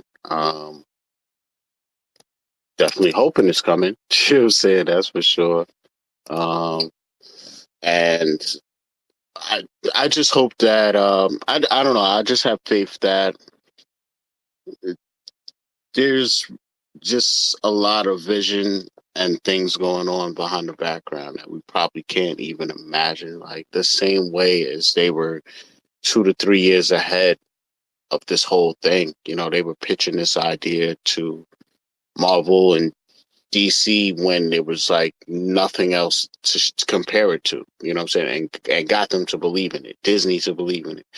So it's like to be that visionary and pull it off, you know, the connections these people have, just their reach, just all stuff combined, like I don't know. I just see like a bigger vision to all of this stuff. And with the new announcement of you know, a lot of new AR glasses. Like I've seen everything from some called Spectacle to like I think it was today or yesterday, Meta just showed their new glasses. So it's definitely coming, and knowing that these are not people that are like on the outside trying to get in. They're oh, there's Gurry, there he is. You know, these are not people on the outside looking in, trying to figure out what the next technology is. Like they've always been lock and step, like Apple and all these. They've had access to these people, so it's like we don't know what meetings they attend, what new tech stuff they're shown, and how they plan around that. So my main fear for me personally is that things move so far ahead that the collectibles we have don't translate as well as the new stuff that comes, to where yeah, it was the first stuff, but look at what this Iron Man does, look what this thing does, because it's all just new and running on Unreal or whatever is the newest thing, and then this stuff just doesn't, like it could get left behind. You know what I'm saying? Because I've already seen like versions of an Iron Man on, let's say, Broken Crayons, his YouTube channel. Like I've seen Iron Mans on there that still look better than the ones we have right now. So that's where I get a little worried. Is like, what if the tech runs so far away that this stuff just isn't even dope or wanted? You know what I'm saying? Other than the aspect of like, oh, it was the first. You know, so that's it for me. That. No, it's a great point, man. Because you know, the other thing too to keep in mind too with these collectibles, right? When you know when you're talking about like an Iron Man or something like that, is that it really comes down to the hardware that you're using, right? You know what I'm saying? So it's just like you know, like if you're gonna render something in Blender, you know what I'm saying, or if you're you know if you're gonna be displaying something in one of these environments that uses a lot of processing power, right? So I think there's just you know there's the file size, there's the bandwidth, there's the you know the processing speeds that you need to make sure that you're really getting the full experience. And as technologies start to change and things get smaller and smaller, I think we're going to start to see that open up a lot more, where you know at the end of the day, these are, you know, all these are just, you know, tokens that are pointing to certain files, and depending on how, you know, what technology we're using to view them is going to depend on the quality that we see, and how much processing power it has, and what the bandwidth is. So you know, there's just a lot of different layers to it. But you know, I think at the end of the day, like you were saying, this is just, it would be nice to be able to know that some of this stuff they're going to be able to hopefully make sure that it's kind of backwards compatible, and that you know, maybe they could even go back up and, you know, polish them up or a little bit or something. Yeah, exactly, man. That's just my main concern. But yeah, man. So we here Web Wednesday, episode 76. We're running later than usual because we started later than usual. Had some technical difficulties earlier, but we here, man. Shout out everybody in the space on the late night. Guri, that whole conversation we just had was spurred off of something that was a talking point sent to me from Osmond in reference to you saying, a suggestion you made about MCP points and transfers and what do we think? Because Viva La Vivi tried gifting Osmond a digital collectible in the market and it was sniped by a bot. So he was saying, please bring transfers back. So that's how we even got down that rabbit hole. But yeah, man, WebV, you know how we say and do, man. A lot of people think the V stands for VeVe, but it does not. It actually stands for value because that's what we try to bring to the space, through the YouTube channel, WebV Collective, get to the comics through these spaces, normally hosted by Osmond Collects, co-hosted by me or Collectors Gone Digital, because we have WebV weekends as well. So yeah, man, let's just see what we doing, chopping it up with the fam about all these different things, fandoms and all of that. Also want to shout out Comics and Crypto, man. They're doing so much every week on their Twitter page, man. They almost need their own segment in this show. It's getting like out of control. So yeah, they're doing a giveaway via Twitter. They have Marvel Universe God of Thunder card graded PSA. And not sure if it's like a collab with Fanable or they're just helping Fanable promote it, but they're giving away a CGC 8.0 of Thunderbolts #1. And yeah, man, I want to chop it up a little bit about that. Thunderbolts show, well, it was a show, now it's apparently a movie that's coming out. But yeah, Comics and Crypto, again, man, they got a lot going on their page. Check it out. They've also increased their bounty for Fantastic Four #48, first appearance of Galactus. It's been increased now to $2,500 for mint number 1666. So head on over to their X page for details on that. I think they have another bounty going too, man. So yeah, they're doing a lot over there. Yeah, they have a bounty on Alien, the Xenomorph, Big Chap. They have a bounty for $1,500 for mint number 1979. So according to Stacker World, this has not been minted yet. Same with the Fantastic Four for Appearance Galactus. So I think the price point on that Galactus is like 20 gems a pop. So that's probably the current deterrent for a lot of people. And the Xenomorph, I think the price point was 40 for that. So, just with so much going on in the app, a lot of people are not really trying to pull that trigger. It's a little hard. So it's dope that they got these bounties going on, though. What do you think about it, Juan? What you think? Yeah, man, I like it, man. I think it adds, it gives that chaser element. You know what I'm saying? So it is definitely cool, and those guys are really cool, man. I don't know if you had a chance to meet them in person, but those guys are dope. I've had the opportunity to talk to them a couple times, and man, those are some real collectors right there. I'll tell you that much, man. Like those are some real collectors. Yeah, man. I met them actually at the first Comic-Con 2 years ago. And another dude, Cherry Charts, was there at the time. He had like some things out where we could kind of slab our comics digitally. And yeah, you're so right, man. Like, met Sean off the bat. He was mad cool. I actually got an interview with him on my channel, All Things Strange on YouTube. Got to go back, definitely a couple videos now, but yeah, did an interview with him, did one with Dan, a couple people, man. So yeah, I'm looking to definitely do that type of thing again this year.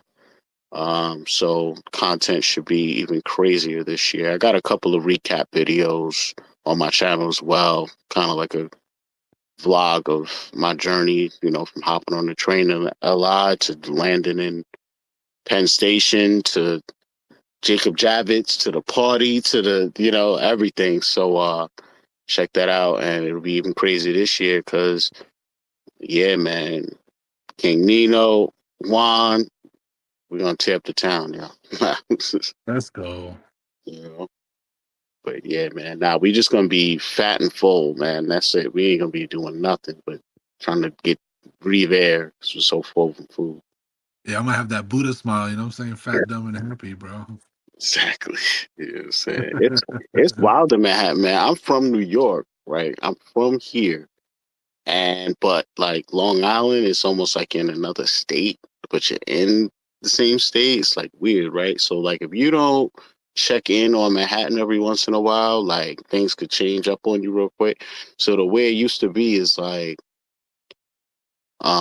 especially in certain parts of Manhattan, like it would be like every other block is, you know, like a liquor store or a deli, a bodega or something, right? And like it was weird, man. Like when you come up from the train station, you normally smell like hot dogs and roasted peanuts and stuff like that. And like when I walked up this time, I just smelled like mad weed. I was just like, what is going on? I was like, I'm smelling myself. I'm like, is that me? Like, oh, I ain't even rolled up yet. Oh. So I go up there, and then first thing I see is cops, right? So they just chilling on the block, and I'm looking at people smoking blunts and all types of stuff right in front. I'm like, what is going on? Yo? So I'm like, okay. So then I hop in the Uber. I'm trying to go into where the hotel was. I'm driving down, and on every corner, I mean, they did not miss a corner, bro. All you seen was dispensaries everywhere, like everywhere. So I was just like, what is going on out here? Like, this can't be reality, bro. It's not. Like, it was just, yeah, Manhattan definitely changes every so often, man. I don't know the last time you've been out here, but it's different. It's different. Yeah, bro, it's been a while, so I'm looking forward, bro. And it's so true, right? Like you can go from Long Island to Manhattan and it's just totally different vibes, energy's different. Like it's and even though you're in the same state, it just and even like the boroughs too, you know what I'm saying? Like they all have their different kind of vibe and flavor. Exactly, man. Viva La Vivi in the house. We just talked you up, man. We had a direct message from Osmond Collects. And it said, please bring back transfers. Viva La Vivi tried gifting Osmond a digital collectible in the market, and it was sniped by a bot. LOL. So that was a message from Osmond to VeVe, and it involved you, my friend. So it's just funny you showed up. But yeah, man, so there you have that, man. Comics and crypto doing a lot, as always, you know. What else did I want to check out? Let me see. VeVe Comics, back to them real quick. So yeah, we had the drop yesterday go down. As usual, though, they are doing a giveaway. You know what I'm saying? VeVe in general has been real active in the community with the creators doing giveaways. So shout out to them. I just did like 2 myself. I did one through one of my Stacking and Slacking videos, and then I did one during the last space. I believe Dr. Rolex won. Seems to win a lot, man. I don't even know how the hell he won in my own space. It was like crazy, man. But, you know, lucky dude, man. Lucky ass dude. So yeah, man, I'm gonna just I was gonna go through a whole recap of like all the stuff that dropped and came out and about the giveaway, but why do that when, you know, I could just let my collectibles do it, man. You know, can't do it better than him. Hey everybody, welcome back to another VeVe Comics video, and VeVe Comics is releasing another round of amazing comics this week. I'm going to give you the full breakdown plus my personal picks, and stay tuned for a giveaway at the end of the video. Let's get right to the featured comics. We've got 4 so far. We have Wolverine Revenge #2, Wolverine's near-death experience sends Logan towards untempered vengeance on his enemies. A crazy comic. We have Ultimate Spider-Man #9, Tony Stark's return, and the Sinister Six. This is going to be a great one. We have Uncanny X-Men #3, where Rogue seeks to take Xavier's place in guiding young mutants to the light, and Deadpool Team Up #2. Deadpool races to obtain the Dragon Egg and save 2 worlds. This is going to be a fun one. Let's look at the entire list of Same Day as Print comics releasing. We have Venom War, Daredevil #1, Avengers Annual #1, and so much more. Really great picks for you. Now it's time for my personal picks. These are the ones I'm going after. You got to let us know in the comment section down below which ones you're going after as well. My first pick this week, of course, is Ultimate Spider-Man #9 to continue the storyline that I've been loving so much. I'm also going to pick up Amazing Spider-Man 58 with the awesome cover art, and Wolverine Revenge #2, one of the most brutal storylines in recent memory. I can't wait to read those. Now it's time for the giveaway. Tell us down below in the comment section what comics you're going after this week for a chance to win a VeVe digital comic. Good luck on all the comics. We'll see you in the next video, and happy collecting. Yeah, man. So definitely you might want to hop in that thread on the VeVe Comics Twitter page and to the giveaway. Entries are going to close tomorrow or today, September 26th at 11:59 p.m. So yeah, man, might want to do that. Definitely that Wolverine Revenge comic looks like a banger. I like all those covers. Did you go for anything on the drop yesterday? Like, do you go for the comic drops? Yeah, man. I went for the Star Wars one today. Mm-hmm. And I usually try to go for at least one. You know what I'm saying? I do the one time for the one time. You know what I'm saying? It's, see if luck's on my side that day. But it's tough though, man, because like you were saying, a lot of times you can go back in the market and get these at really good prices. So Mm-hmm. I don't know. I guess it's really it always comes down to that ultra rare and secret rare. You know, what I mean, that's really what it comes down to for me, and how bad I want those. Well, are you going for the drops that are on the VeVe Comics website, like the more modern books? Because those, with the mint numbers being a lot lower, their volatility in the market is like, it's somewhat similar to the other comics, but then again, it's not. Like the floors are really thin. It's there. Those are in a weird spot. Yeah, those are weird. And to be fair, I haven't been going for many comics off of the comic app. Most of the ones that I've been doing have been on the VeVe app. So, yeah. One thing I could tell you is from the first drop I've ever gone for to the latest one I've gone for, it's a totally different feel than the normal VeVe app. It really feels like my odds are different. I don't know how to explain it, but my luck is totally different. Even, like my collectibles, his luck has been totally different there.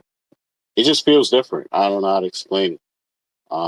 You would think with like a lower overall edition size, it might be harder to hit stuff, but people have had a weirder, higher success rate on that app than in, years of going for comics on the regular VeVe app. So that in combination with like the low mintage size, I kind of like that combination, man, and going for those books. No, you are right though, because I the times that I have gone, I do feel like my luck is definitely different when I go for comics off of the comic app, and Mm-hmm. I know Mahalo too. He's a big fan of that. You know what I'm saying? I know he, with his drop shows and whatnot. I know he's been able to figure out the secret recipe because he seems to be hitting. You know what I mean? But Yeah, it definitely is different with the edition sizes being different, and I think too the other thing too is just the amount of comics that are dropping at once too. You know what I'm saying? So Yeah, definitely, definitely that's a factor. Um, yeah, I have my eye on Wolverine #1 from the Ashes. I just like that secret rare cover by John Tyler. It has it's like a negative space variant. So that's one of the newer ones I liked. Venom War #1. Yeah, man, there's a couple of books out there. We really should be wrapping up the space kind of soon, but we're running OT just because not that I started late, but this didn't officially start until a little later. So man, if anybody wants to come up to the space and speak, you are welcome to do so. Can always drop some info in the comments section down below if you can't come up and you want to say anything.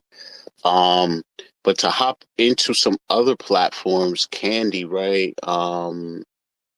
I think Candy is the same platform with the back house on it, right? I think so. So they had like a new back house drop. I think it was yesterday, technically. Some new utility, I believe. I didn't really dig in too deep into it. Legendary cows, new standalone filter. Could wear the cow in a browser, which is leading people to think like they're coming with an actual app.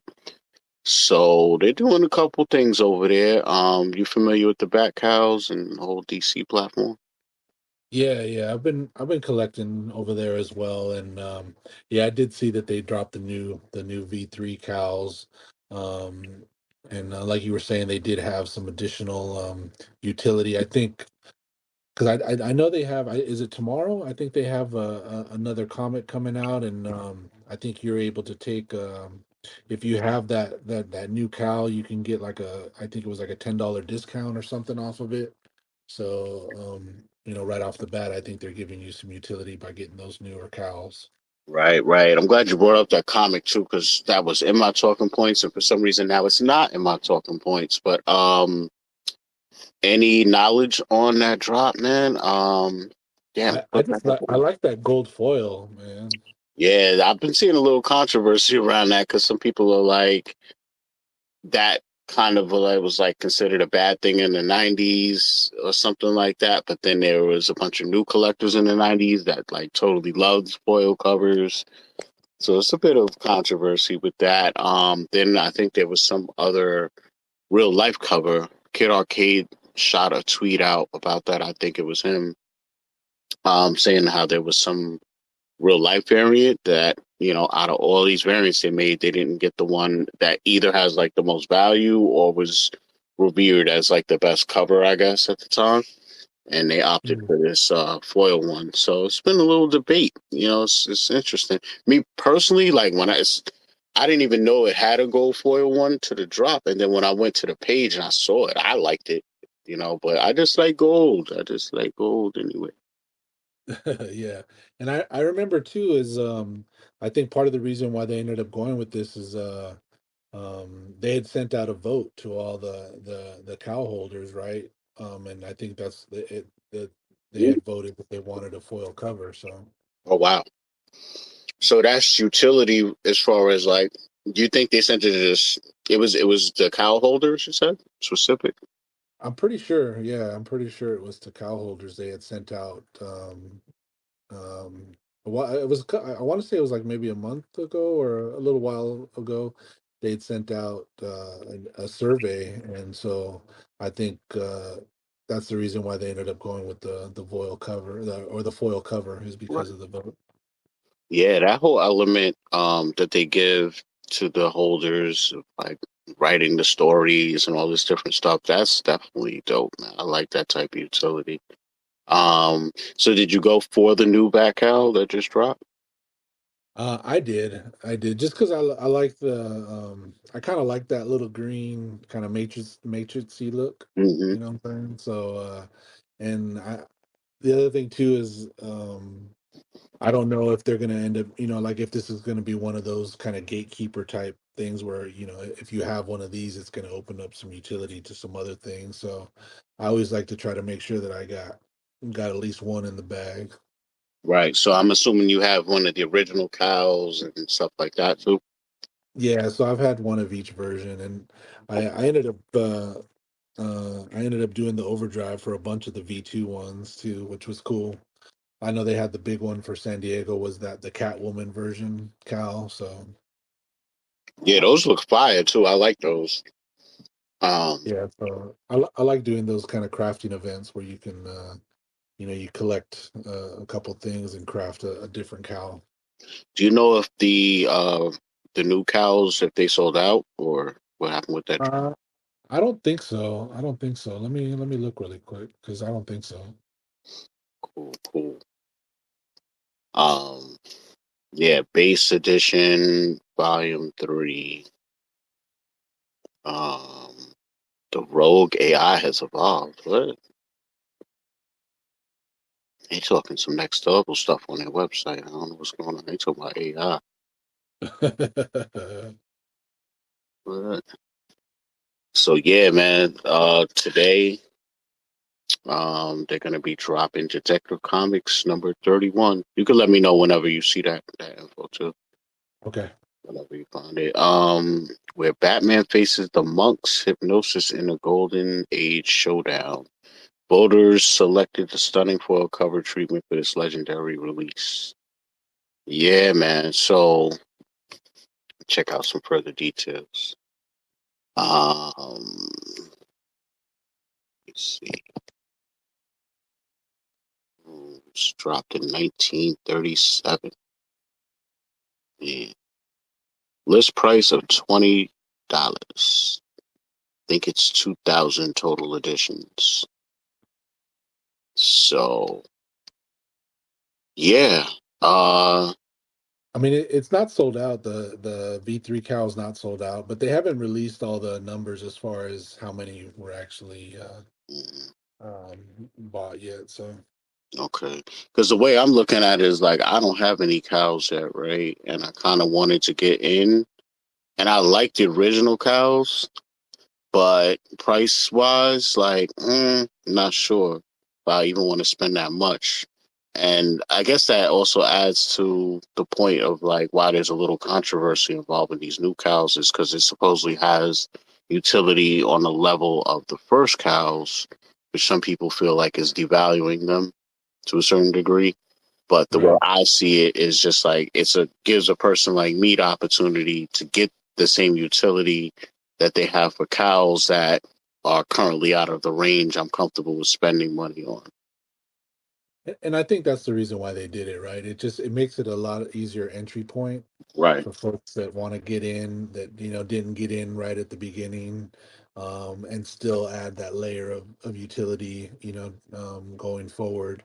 Um, Even though there is different editions, like I think what was it, like a week ago or something like that, they had the Legends of Gotham City that which is like super rare. I think there's only like 89 of those or something like that. So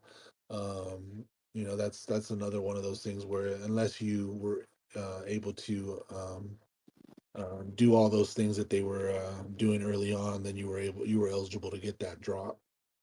Yeah, that's dope too. Did they ever do that thing with the dude with like the clown face? That drop from Batman? Oh, you know what, they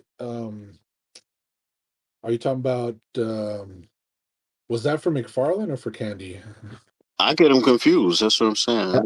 I I think it was for McFarlane. I think they had because I remember they had announced where if you had the clown from the original Batman movie, with the Joker or whatever, Mhm. that you were able to use that and get a Jokerized version of the Batmobile. Right. That's what it was. But yeah, I don't know. They had announced it and then but they never went through with it. So Okay. Thought I was bugging out. All right, cool. Well, at least I got to cover a little McFarlane news because I had nothing for him or them, I should say. I saw like a couple of physicals. I'm not even sure if I was looking at the right site because it's like they got a lot going on. Marvel. Not to, I mean, but yeah, to be honest, McFarlane has been a little quiet. A lot. It's been a lot more in the physical drops than the digital ones. okay, so I was probably on the right site, but just like I don't know. But what else? Oh, Cryptoys. So they have a little teaser on their X page, second one of its kind. It shows that it's from the Disney Mickey's and Friends series, and it's a character rotating in a dark scene with a silhouette. I think it's Minnie Mouse. A lot of people say it's Minnie Mouse. And I don't know. After I keep looking at it, like the first one, I thought like maybe it was just a fluke because it was a dark silhouette. But after looking at this one this time, starting to think that these might be like platinum or silver, possibly like just no color and just platinum or silver. Oh, interesting. hmm But a lot of this stuff is very colorful and vibrant, so it would kind of be just really different for them to go that route. But from what I'm seeing in these previews, that's what it looks like. So it would kind of mimic like the platinum ones we currently have on VeVe. So that will also be a weird thing to like literally have almost the same thing. So Yeah, and I think a lot of that had to do with the 100-year celebration, right? right, From Disney. correct. So if they have Goofy, which we don't have on VeVe, that would be an interesting, aspect of their drop. So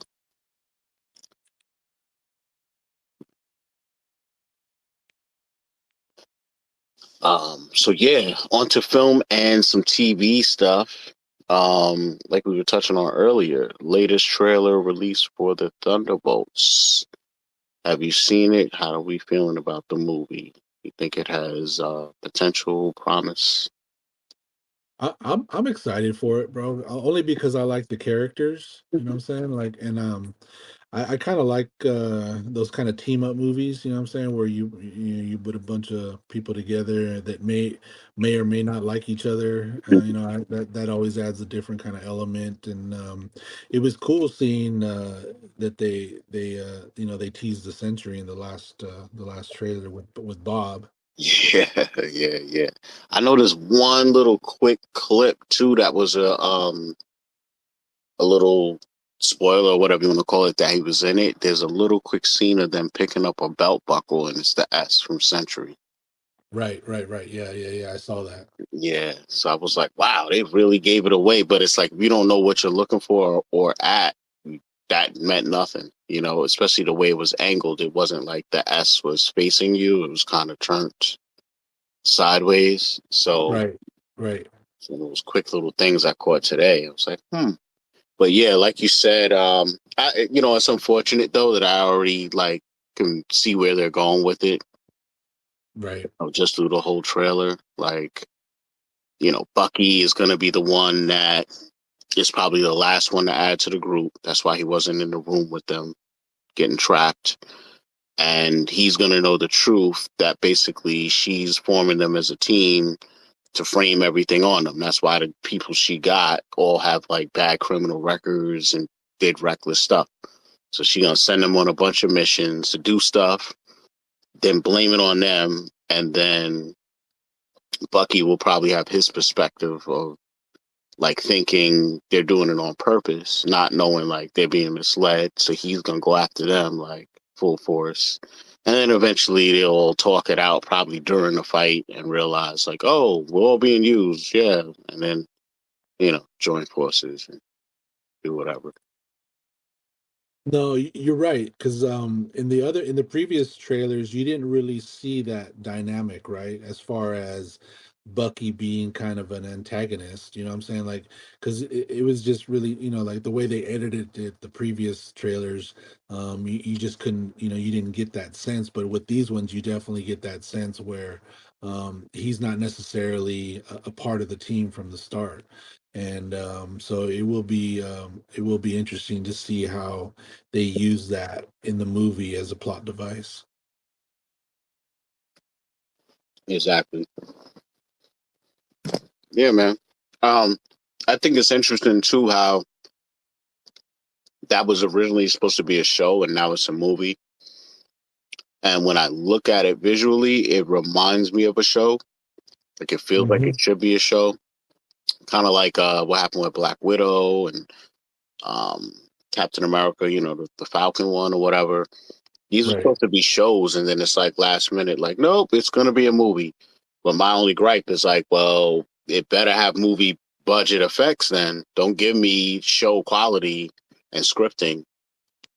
And then it's, you know, so that's my only No, gripe with it. I just hope it, you know, it does well. no, I'm with you on that, bro. Like to me, it really comes down to the story, right? Is it a good story? Because I mean, you can have all the, you know, all the special effects and all these cool characters, but if at the end of the day the dialogue and the story just falls flat, I mean, I think that's really been a big reason why, you know, Phase 4 has you know really kind of fallen off for Marvel, and so I really hope that they learned some of those lessons. And I mean, I will say that I did enjoy the Deadpool and Wolverine, so I'm hoping that they can really kind of capitalize on that momentum and continue to build in an upward trajectory, because it would be nice to kind of get that luster back. You know what I mean? Because I remember I used to look forward so much to these Marvel movies, and you know the last few I haven't really had that feeling, so it would be nice to get that back. Yeah, definitely. I mean, I almost process them as two different lines of products. I really feel like even though certain things were getting our movies, they really were meant to be TV shows. And because we came out of the pandemic, they greenlit them and gave them a little more money and set up, let's throw it in the theater, which then devalued Disney Plus a little. But then it also devalues the movies because, like, when you're talking about something like what you just mentioned, that has to be weighed on the scale of a momentum coming off of like one of the Doctor Strange or Spider-Man movies Right. versus like I don't because like I almost put it in the same box as like Agatha Harkness and like that line of stuff. Right. You know, like it's weird. It's like almost like the Marvels and then Miss Marvel and all this stuff. Like it's all that angle stuff. I don't expect the writing, the budget, or anything to be on the level of like what I would expect from a Spider-Man movie, or now a Doctor Strange movie, or Infinity War, or you know what I mean. Like when Secret Wars came out, that was meant for TV or whatever, but I didn't have expectations of that to be like Infinity War or Sokka, whatever they call it. So Right. it's just I don't know. It's weird. Like this, all this stuff is in a weird spot right now. Then you got Venom coming out, which is totally it's still Marvel Universe, but I can't weigh that on the scale of any of that stuff because this is what Sony or whoever. So it's like I have to compare that with other Venoms and Morbius and stuff like that. So it's like I don't know what to think. And then Deadpool almost feels like it's so overblown and over budgeted and pre-planned and like to where that just is on its own. I can only compare Deadpool movies to other Deadpool movies in a weird way too. Right, right. No, I hear you. I hear you. And it is kind of weird, right, when you think about it, because I think you know, you hit the nail on the head with the fact that you know, during the pandemic and so many companies going to streaming services, I think that that really changed the game, you know what I'm saying? And so now you had all this movie budget that was now going into streaming services. And so in a way, our television viewing habits have changed where TV has elevated to the level where it's, you know, it's somewhat comparable to movies in a sense.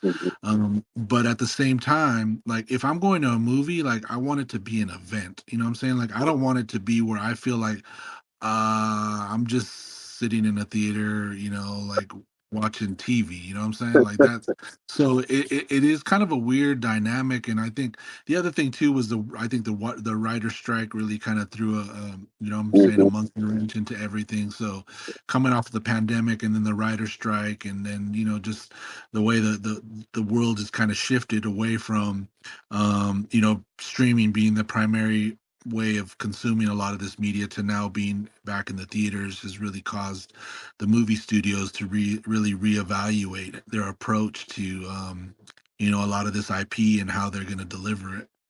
Yeah, totally agree, man.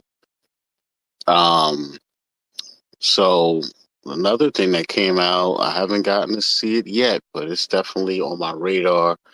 My to-do list is The Penguin episode 1, and that started on HBO. Did you get a chance to see that yet? I did, man. Yeah, and I was really looking forward to it. I actually went to go see when they did the re-release for Batman Day. Mm, They re-released the Batman movie mm, in the movie theaters, and then afterwards they had kind of like a little, and it was kind of like a long trailer for the Penguin mm, show. You know what I'm saying? okay. And so I watched that, and that really got me like pumped up for it because it really kind of explained how, it's pretty much a direct continuation of that movie. Right. Um, and so when I watched the first episode, I enjoyed it, man.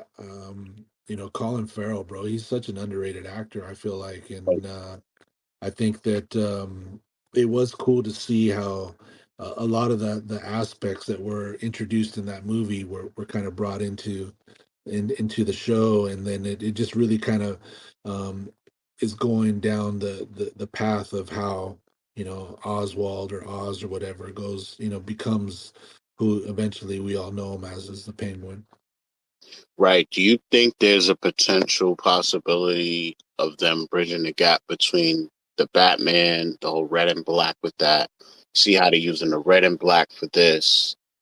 Do you think they can tie in the Joker at some point? Uh, that's gonna be interesting, bro. Like, honestly, I mean, who knows when it comes to DC, bro? Like, it's just, I really have a hard time knowing Mm-hmm.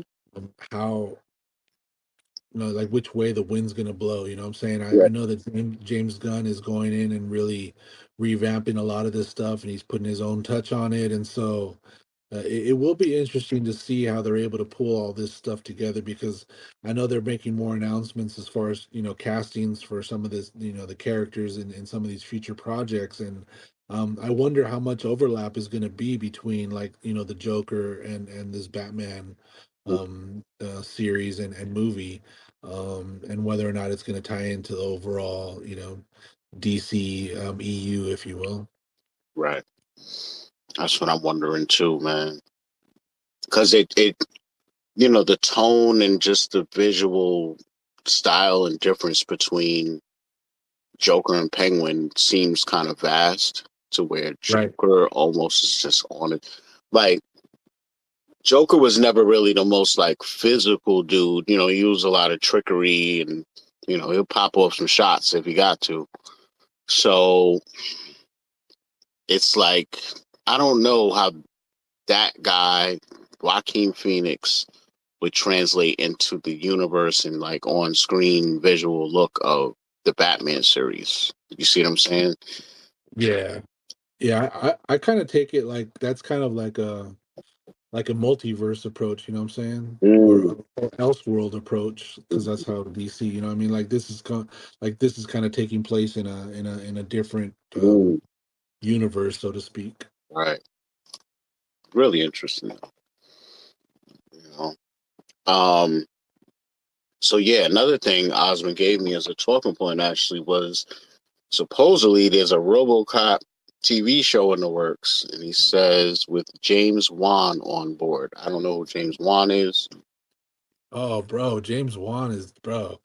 Yeah, but if he's tied to it, I'm in already, bro. I'm telling you Mm, that right now. okay, so he's like in a lot of action flicks and stuff.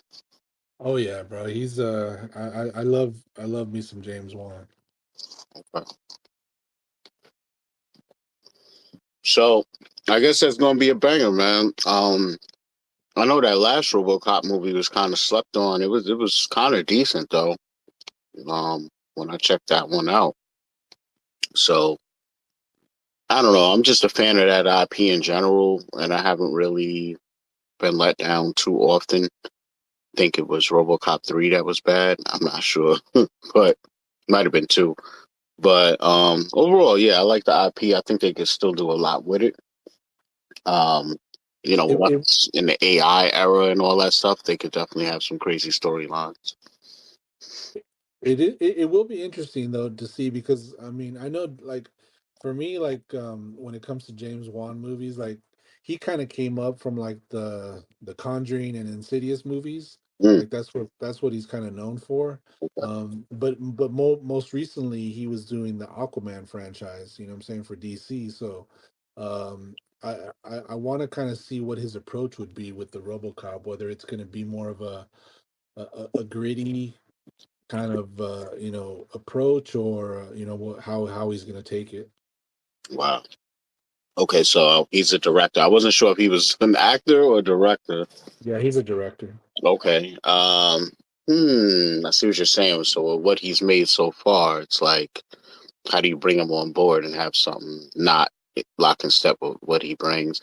And I mean, RoboCop has always had like a gritty element to it, Hmm. but it was always just so Hollywood, and they were so invested with trying to like not go too over the top so that they could actually pack seats, that kind of held it back. But that last movie was wild. You know what I'm saying? It definitely had some wild scenes in there. So maybe they'll be willing to push the ball a little bit, with where we are today and stuff. And I wouldn't mind seeing a gritty version at all. Um, I don't know if you know about this, but he also put down that DC finds his Green Lantern. I saw the headline about it and stuff like that, but when I looked at the actor, he didn't ring a bell. And I didn't really, this is my last talking point actually. So yeah, I didn't even get to really, really research that, but you have any idea about who the new Green Lantern is? Yeah, it was what's his name? Kyle Chandler, I believe, is the guy. Um, and I'm trying to remember what he's kind of known for, but I know he is he's a popular actor, and I think, I mean, when it comes to fitting the mold of a Hal Jordan, I mean, he definitely looks the part. So from Mhm. that standpoint, I think that it would be, you know, I think that they hit it on that standpoint. But I don't know. I mean, it really comes down to what, like, where they, what kind of a tone are they going to have for the Green Lantern movies? You know what I mean? Are they going Mhm. to have it more uh, more sci-fi, or Mm. Earth, more darker? You know what I'm yeah, saying? yeah, that's a good point too. Yeah, that was the first thing that struck me when I looked at the picture of the guy. Was like I didn't recognize him necessarily, but all I could think was like he's a good looking Green Lantern though. Like he got the look. So yeah, I'm still waiting to get the Black Green Lantern dude. That would be interesting, and just to see like if they go there. Oh, John Stewart. Yeah, like will they go there as far as like the time period he's from, and go way back, or pull him into like a current situation, or how they would do it. But Right. very interesting. I just like that whole concept of like the ring choosing different people, and it's dope, and then the Green Lantern Corps, whatever, that's dope, Right. you know. I didn't think Ryan Reynolds did that bad. Like I thought he had like, but I just couldn't like. I'm not a Green Lantern reader, so I couldn't tell if like the comedic wit he brings was appropriate for the character.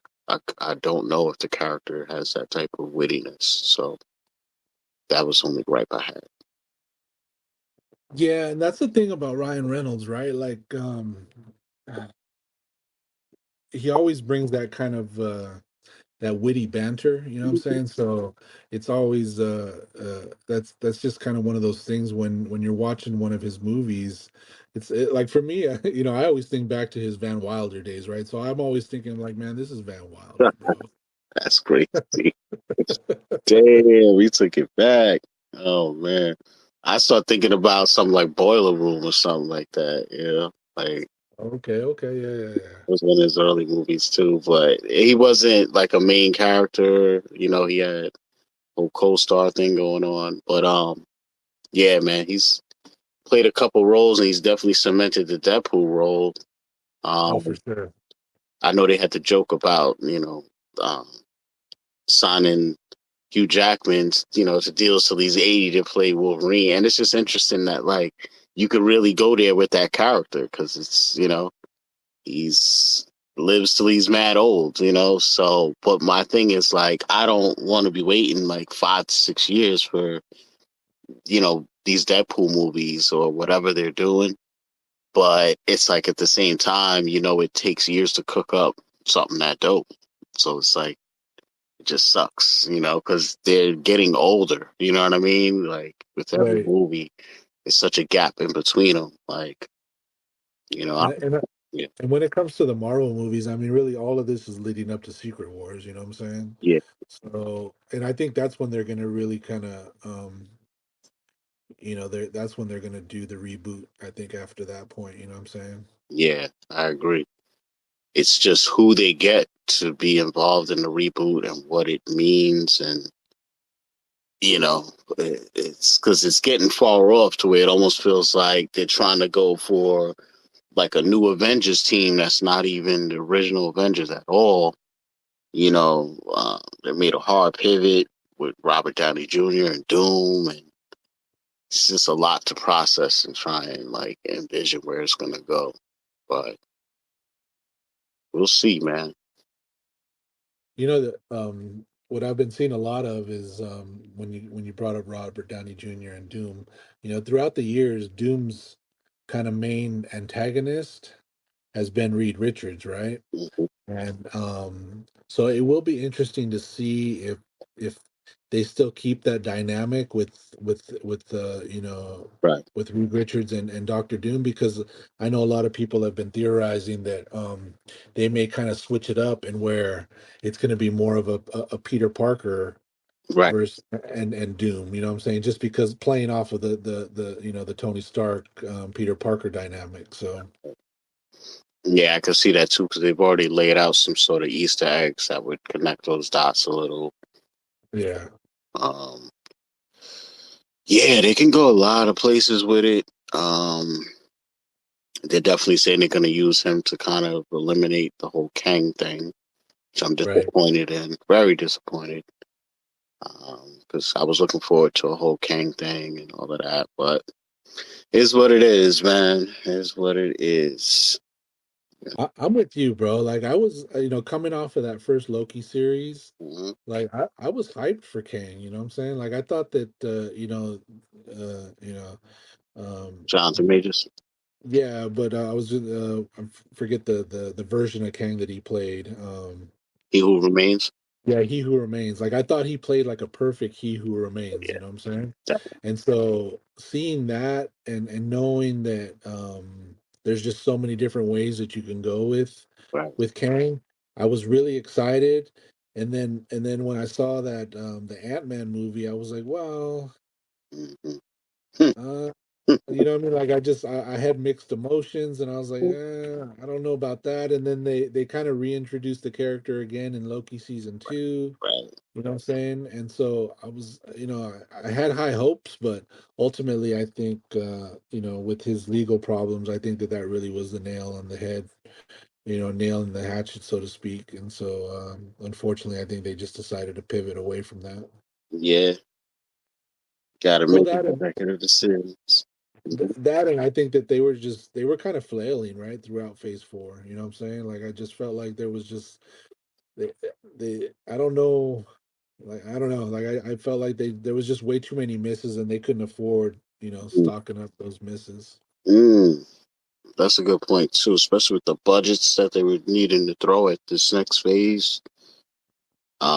Very risky moving forward with him, even though it's like, Well, because at the end of the day, right? Like think about the Star Wars franchise, right?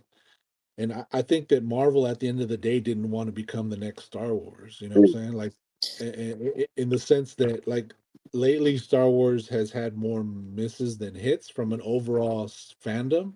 right, And so I think that Marvel didn't want to go down that path where they started following in that footsteps, and so they just decided that they wanted to make a a hard pivot, and I think that's a big reason why they ended up bringing back the Russo brothers. I think they're trying to kind of tap back into that Endgame, Infinity War kind of vibes, and bringing on some known commodities to really kind of right the ship. Wow, I didn't know they brought them back. I didn't know they stopped working with them to even have to bring them back. So that's interesting. Yeah, Yep. because after Endgame and Infinity War, they kind of just decided that they needed to take a break. You know what I'm saying? Because they had been working on so many movies back to back to back. Because I mean, they started with the was it the first Captain America, or not the first Captain America, but the Winter Soldier, I think was their first one, and then from that to eventually Endgame and Infinity War back to back. I think that they just kind of got burnt out. Yeah.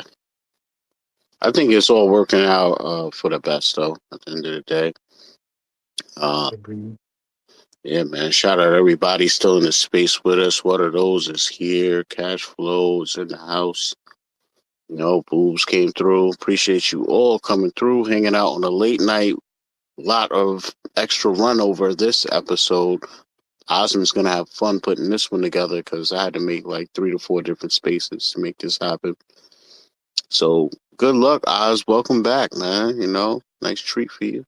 So yeah, man, we're gonna be on Get to the Comics on Friday. When I say we, I mean literally. It's gonna be me and Mr. Falcon, doing Black Panther versus the Predator, man. I'm a black dude, so I guess I gotta be Black Panther, right? Like it wouldn't. Yeah, so I ain't gonna put that on Mr. Falcon, man. Trying to pull off the Chadwick Boseman accent, you know what I'm saying? I'm gonna try to make it happen, man. So I gotta get up with my African friends, you know what I'm saying? Sharpen up Nigerian accent or something, man. I'd do something. Yeah, just give the book a read through. You know what I'm saying? Get your food right. You know what I mean? You'll be good. Yeah, I gotta get some like injera bread and maybe some bush meat. You know what I'm saying? I don't know. But hey, they're heavy in New York, man. It's all types of stuff, bro. They be, when you give, I don't know if you've been seeing the footage lately, you know what I'm saying? But when they first was coming through, we had a rat problem. You don't really hear about a rat problem no more in New York. You know why? Because people was like, oh, that's food where I come from. Bro, they set up rotisserie rat carts on the sidewalk. Literally. I'm not like exaggerating, joking, or nothing. So, you know what I'm saying? If you want to get you a rat sandwich when you come through, if that's, New York got it for you now. You know what I'm saying? Yeah, good. Yo, shout out to the people that see that can turn lemons into lemonade, bro. Right. You know what I'm saying? Because they're roasting it for a reason. It was a set up business. So it's like, they got supporters. There's people coming through. You know what I'm saying? I'm going to give me that marsupial meal, you know what I mean, on West 3rd. So it's real interesting in New York. I seen footage of someone in the subway, Spanish woman with a fruit stand, full blown fruit stand in the subway. Well organized, oranges, apples, the whole nine. It was just whole lot of culture shock, you know what I'm saying? Like, it's just a lot going on in the city, man. So, yeah, man, Comic-Con, here we come, man. You know what I'm saying? I'm going to just stay in certain areas and try and just, I don't know. Nino, just guide the way, man. Somebody, because I can't. It's a lot going on, man. Yo, I'm gonna be looking to you locals to be pointing me in the right direction, bro. Yeah. I'm local, but I almost felt like a stranger last year, so I don't know. It's been a lot of growth and change in just in 1 year, so I hope I don't. You know what I'm saying? We'll be all right, man. We'll be all right, though. We'll figure it out. Maybe Vincent will do something with some more pizzerias again this year, and I have a reason to go over there because I used to go to it used to be called a Limelight. It was actually an old church, like a dark church. I don't know if it was like a Church of Satan church or what kind of church, but it was dark. It's right near where Papayas is too. It's literally like 2 blocks over from there. Where it used to be a NFT gents knows what's up. It used to be a club and now it's a pizzeria, man. So definitely interesting, man. So the whole addiction thing and the pizza stuff, that all was that was one of a couple of different pizzerias that they collab with. We got Guri in the chat, posted a picture walking over to Imamiya station, and looks like he got some. Looks like hot dogs. It's definitely no, it's not hot dogs. I don't think, but it might be. I don't know. I see ketchup and mustard on there. Definitely a spot with some food. Gurries all around the world. Oh, snap. Yo, if y'all want to see the rotisserie rat. No, man. How you going to set up shop across the street from Smash Burger, bro? Smash Burger is banging. How you... Yo, y'all got to go down in the chat and see this picture, man. The rats are the size of... Definitely a pet. Some type of pet. Yo, posted up in front of Smash Burger is wild, bro. Yeah, that's nasty work right there. That's diabolical work. That just lowered their stock by like 50%. Damn. I mean, those are some big rats. Like, if they gang up together and want to accomplish something, they could probably do it, bro. Like, whatever it is, rob a bank, whatever. You know what I'm saying? Because you be thrown off just by how big they are, and they can hold a gun, too. Like, take it, yo. Just take whatever you want. That's crazy. Guri said, do you want to do a giveaway? I can mail a small care package from Japan. If yes, let's do this anywhere in the world. Damn. Guri. Doing a lot, man.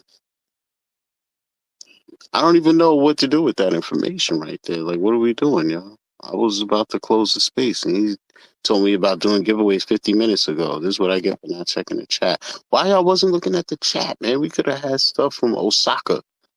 You know what I'm saying? We over here sleeping, man. It's all right. It's 2 a.m., man, so we're supposed to be sleeping. You know what I'm saying? But we up, man. VeVe Wednesday. I don't know if we can still do it, Guri. It's late. I don't know. But we'll probably close out the space. I don't know. Yeah, so love. All right, so Guri's still here. Give me the fist. All right. Yeah, next time, man. We'll do it next time. Hold it down. Just buy some random stuff. Just buy random stuff that you would think we would want to give away. You know what I'm saying? Damn, everything I want, man, it would perish by the time you sent it, man. This is bad. Yo, D, I still want my volcanic ash water. You know what I'm saying? I want water straight from a volcanic erupted mountain. You know what I'm saying? You got to filter out the ashes, though, for your boy. You know what I'm saying? That's what I want. Oh, man, yeah. I know Juan is weird stuff. That's what happens. Cool. No, bro, it's all good, man. I'm cracking up at that damn picture of those marsupials, bro. Wow. Yo, I knew it was serious and things was evolving. Like, it was at the end of COVID, bro. It was this video going around of a rat carrying a full slice of pizza down steps by itself. The whole slice. I was like, first of all, who gets a slice out of New York and is cool with parting ways with it to where this rat got the whole slice? Because I'm not parting with no slice. If I get 2 on the plate, I'm not saying it won't slip off. I'm going to do the 3-second rule. I can't because it's NYC. But I'm just saying the cheese wasn't pulled off. Everything was intact on the slice. So how is you dragging a whole slip down steps too? So he's pulling off acrobatics, balance. It's a lot. You know what I'm saying? He was on a mission. He had a goal in mind. He was going somewhere with it because if he was out for self, he would have just bodied the whole slice right there on the spot. So he was bringing his back somewhere else. So it's just deep in the mind of the evolution of the NY rat. You know what I'm saying? They have evolved. You know what I'm saying? It's not just going out for self no more. They got other marsupials to feed. You see how big these joints is right here? You could put a collar on one of these and walk this thing right here, man. Those are walkable animals right there, man. I know dogs is smaller than that. Yo. And they got a slow roast going, too. You see how calm the charcoals is on there? They getting a slow smoke going. You getting some smoke rat. Throw some barbecue sauce on there. Chilling. Get you a hot dog, or we'll call it a wrap. Oh, NFT Jets posted the NYC rat taking pizza home on the subway. And he took the subway. You know what I'm saying? He hopped the turnstile with the pizza and took the train home. Like what? Yo, we got gangster rats out here, man. This is crazy. Jumping turnstiles. Taking trains home. You know what I'm saying? Everybody is willing to go to Manhattan for a New York slice, man. He probably lives in Queens. You know? The slices is that critical in the city. I'm just telling y'all, man. You might want to come out to Comic-Con, man. Yo, out of town rats coming in to grab pie and leaving in the subway is crazy, bro. Well, he was like, yo, I can't even reach my Metro card, man. Y'all have to hold this down. I'm going to just hop this turnstile real quick. I'll be back. You know? And then he tried to come back with his peoples, and then they ended up on the sidewalk.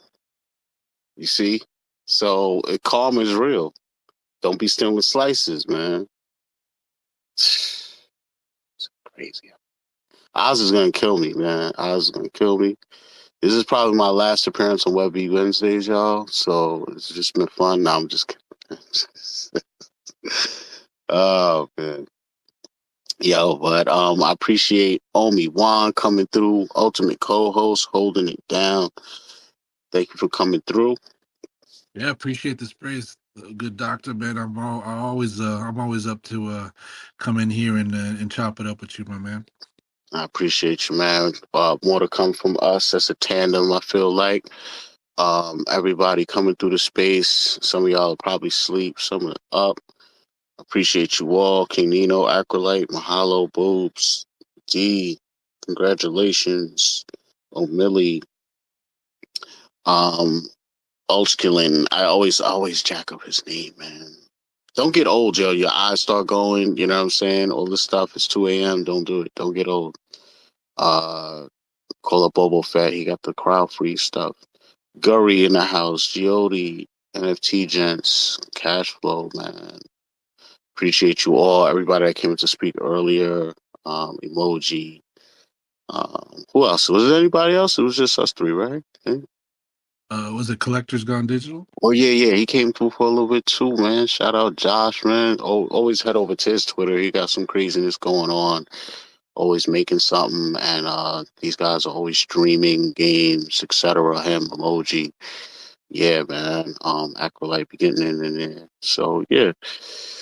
That's it, man. So, yeah, another Webby Wednesday in the books, man. Holding it down for Osmond Collects. He will be back starting this Friday. We get to the comics featuring me and Mr. Falcon, and then he'll be back on Webby weekends on Sunday. You could always head over to his page here on Twitter and get details on show times and all that good stuff. But for now, it's your man, Dr. Strange. Oh, wait, before I go, OMI-Juan, any parting words for the people?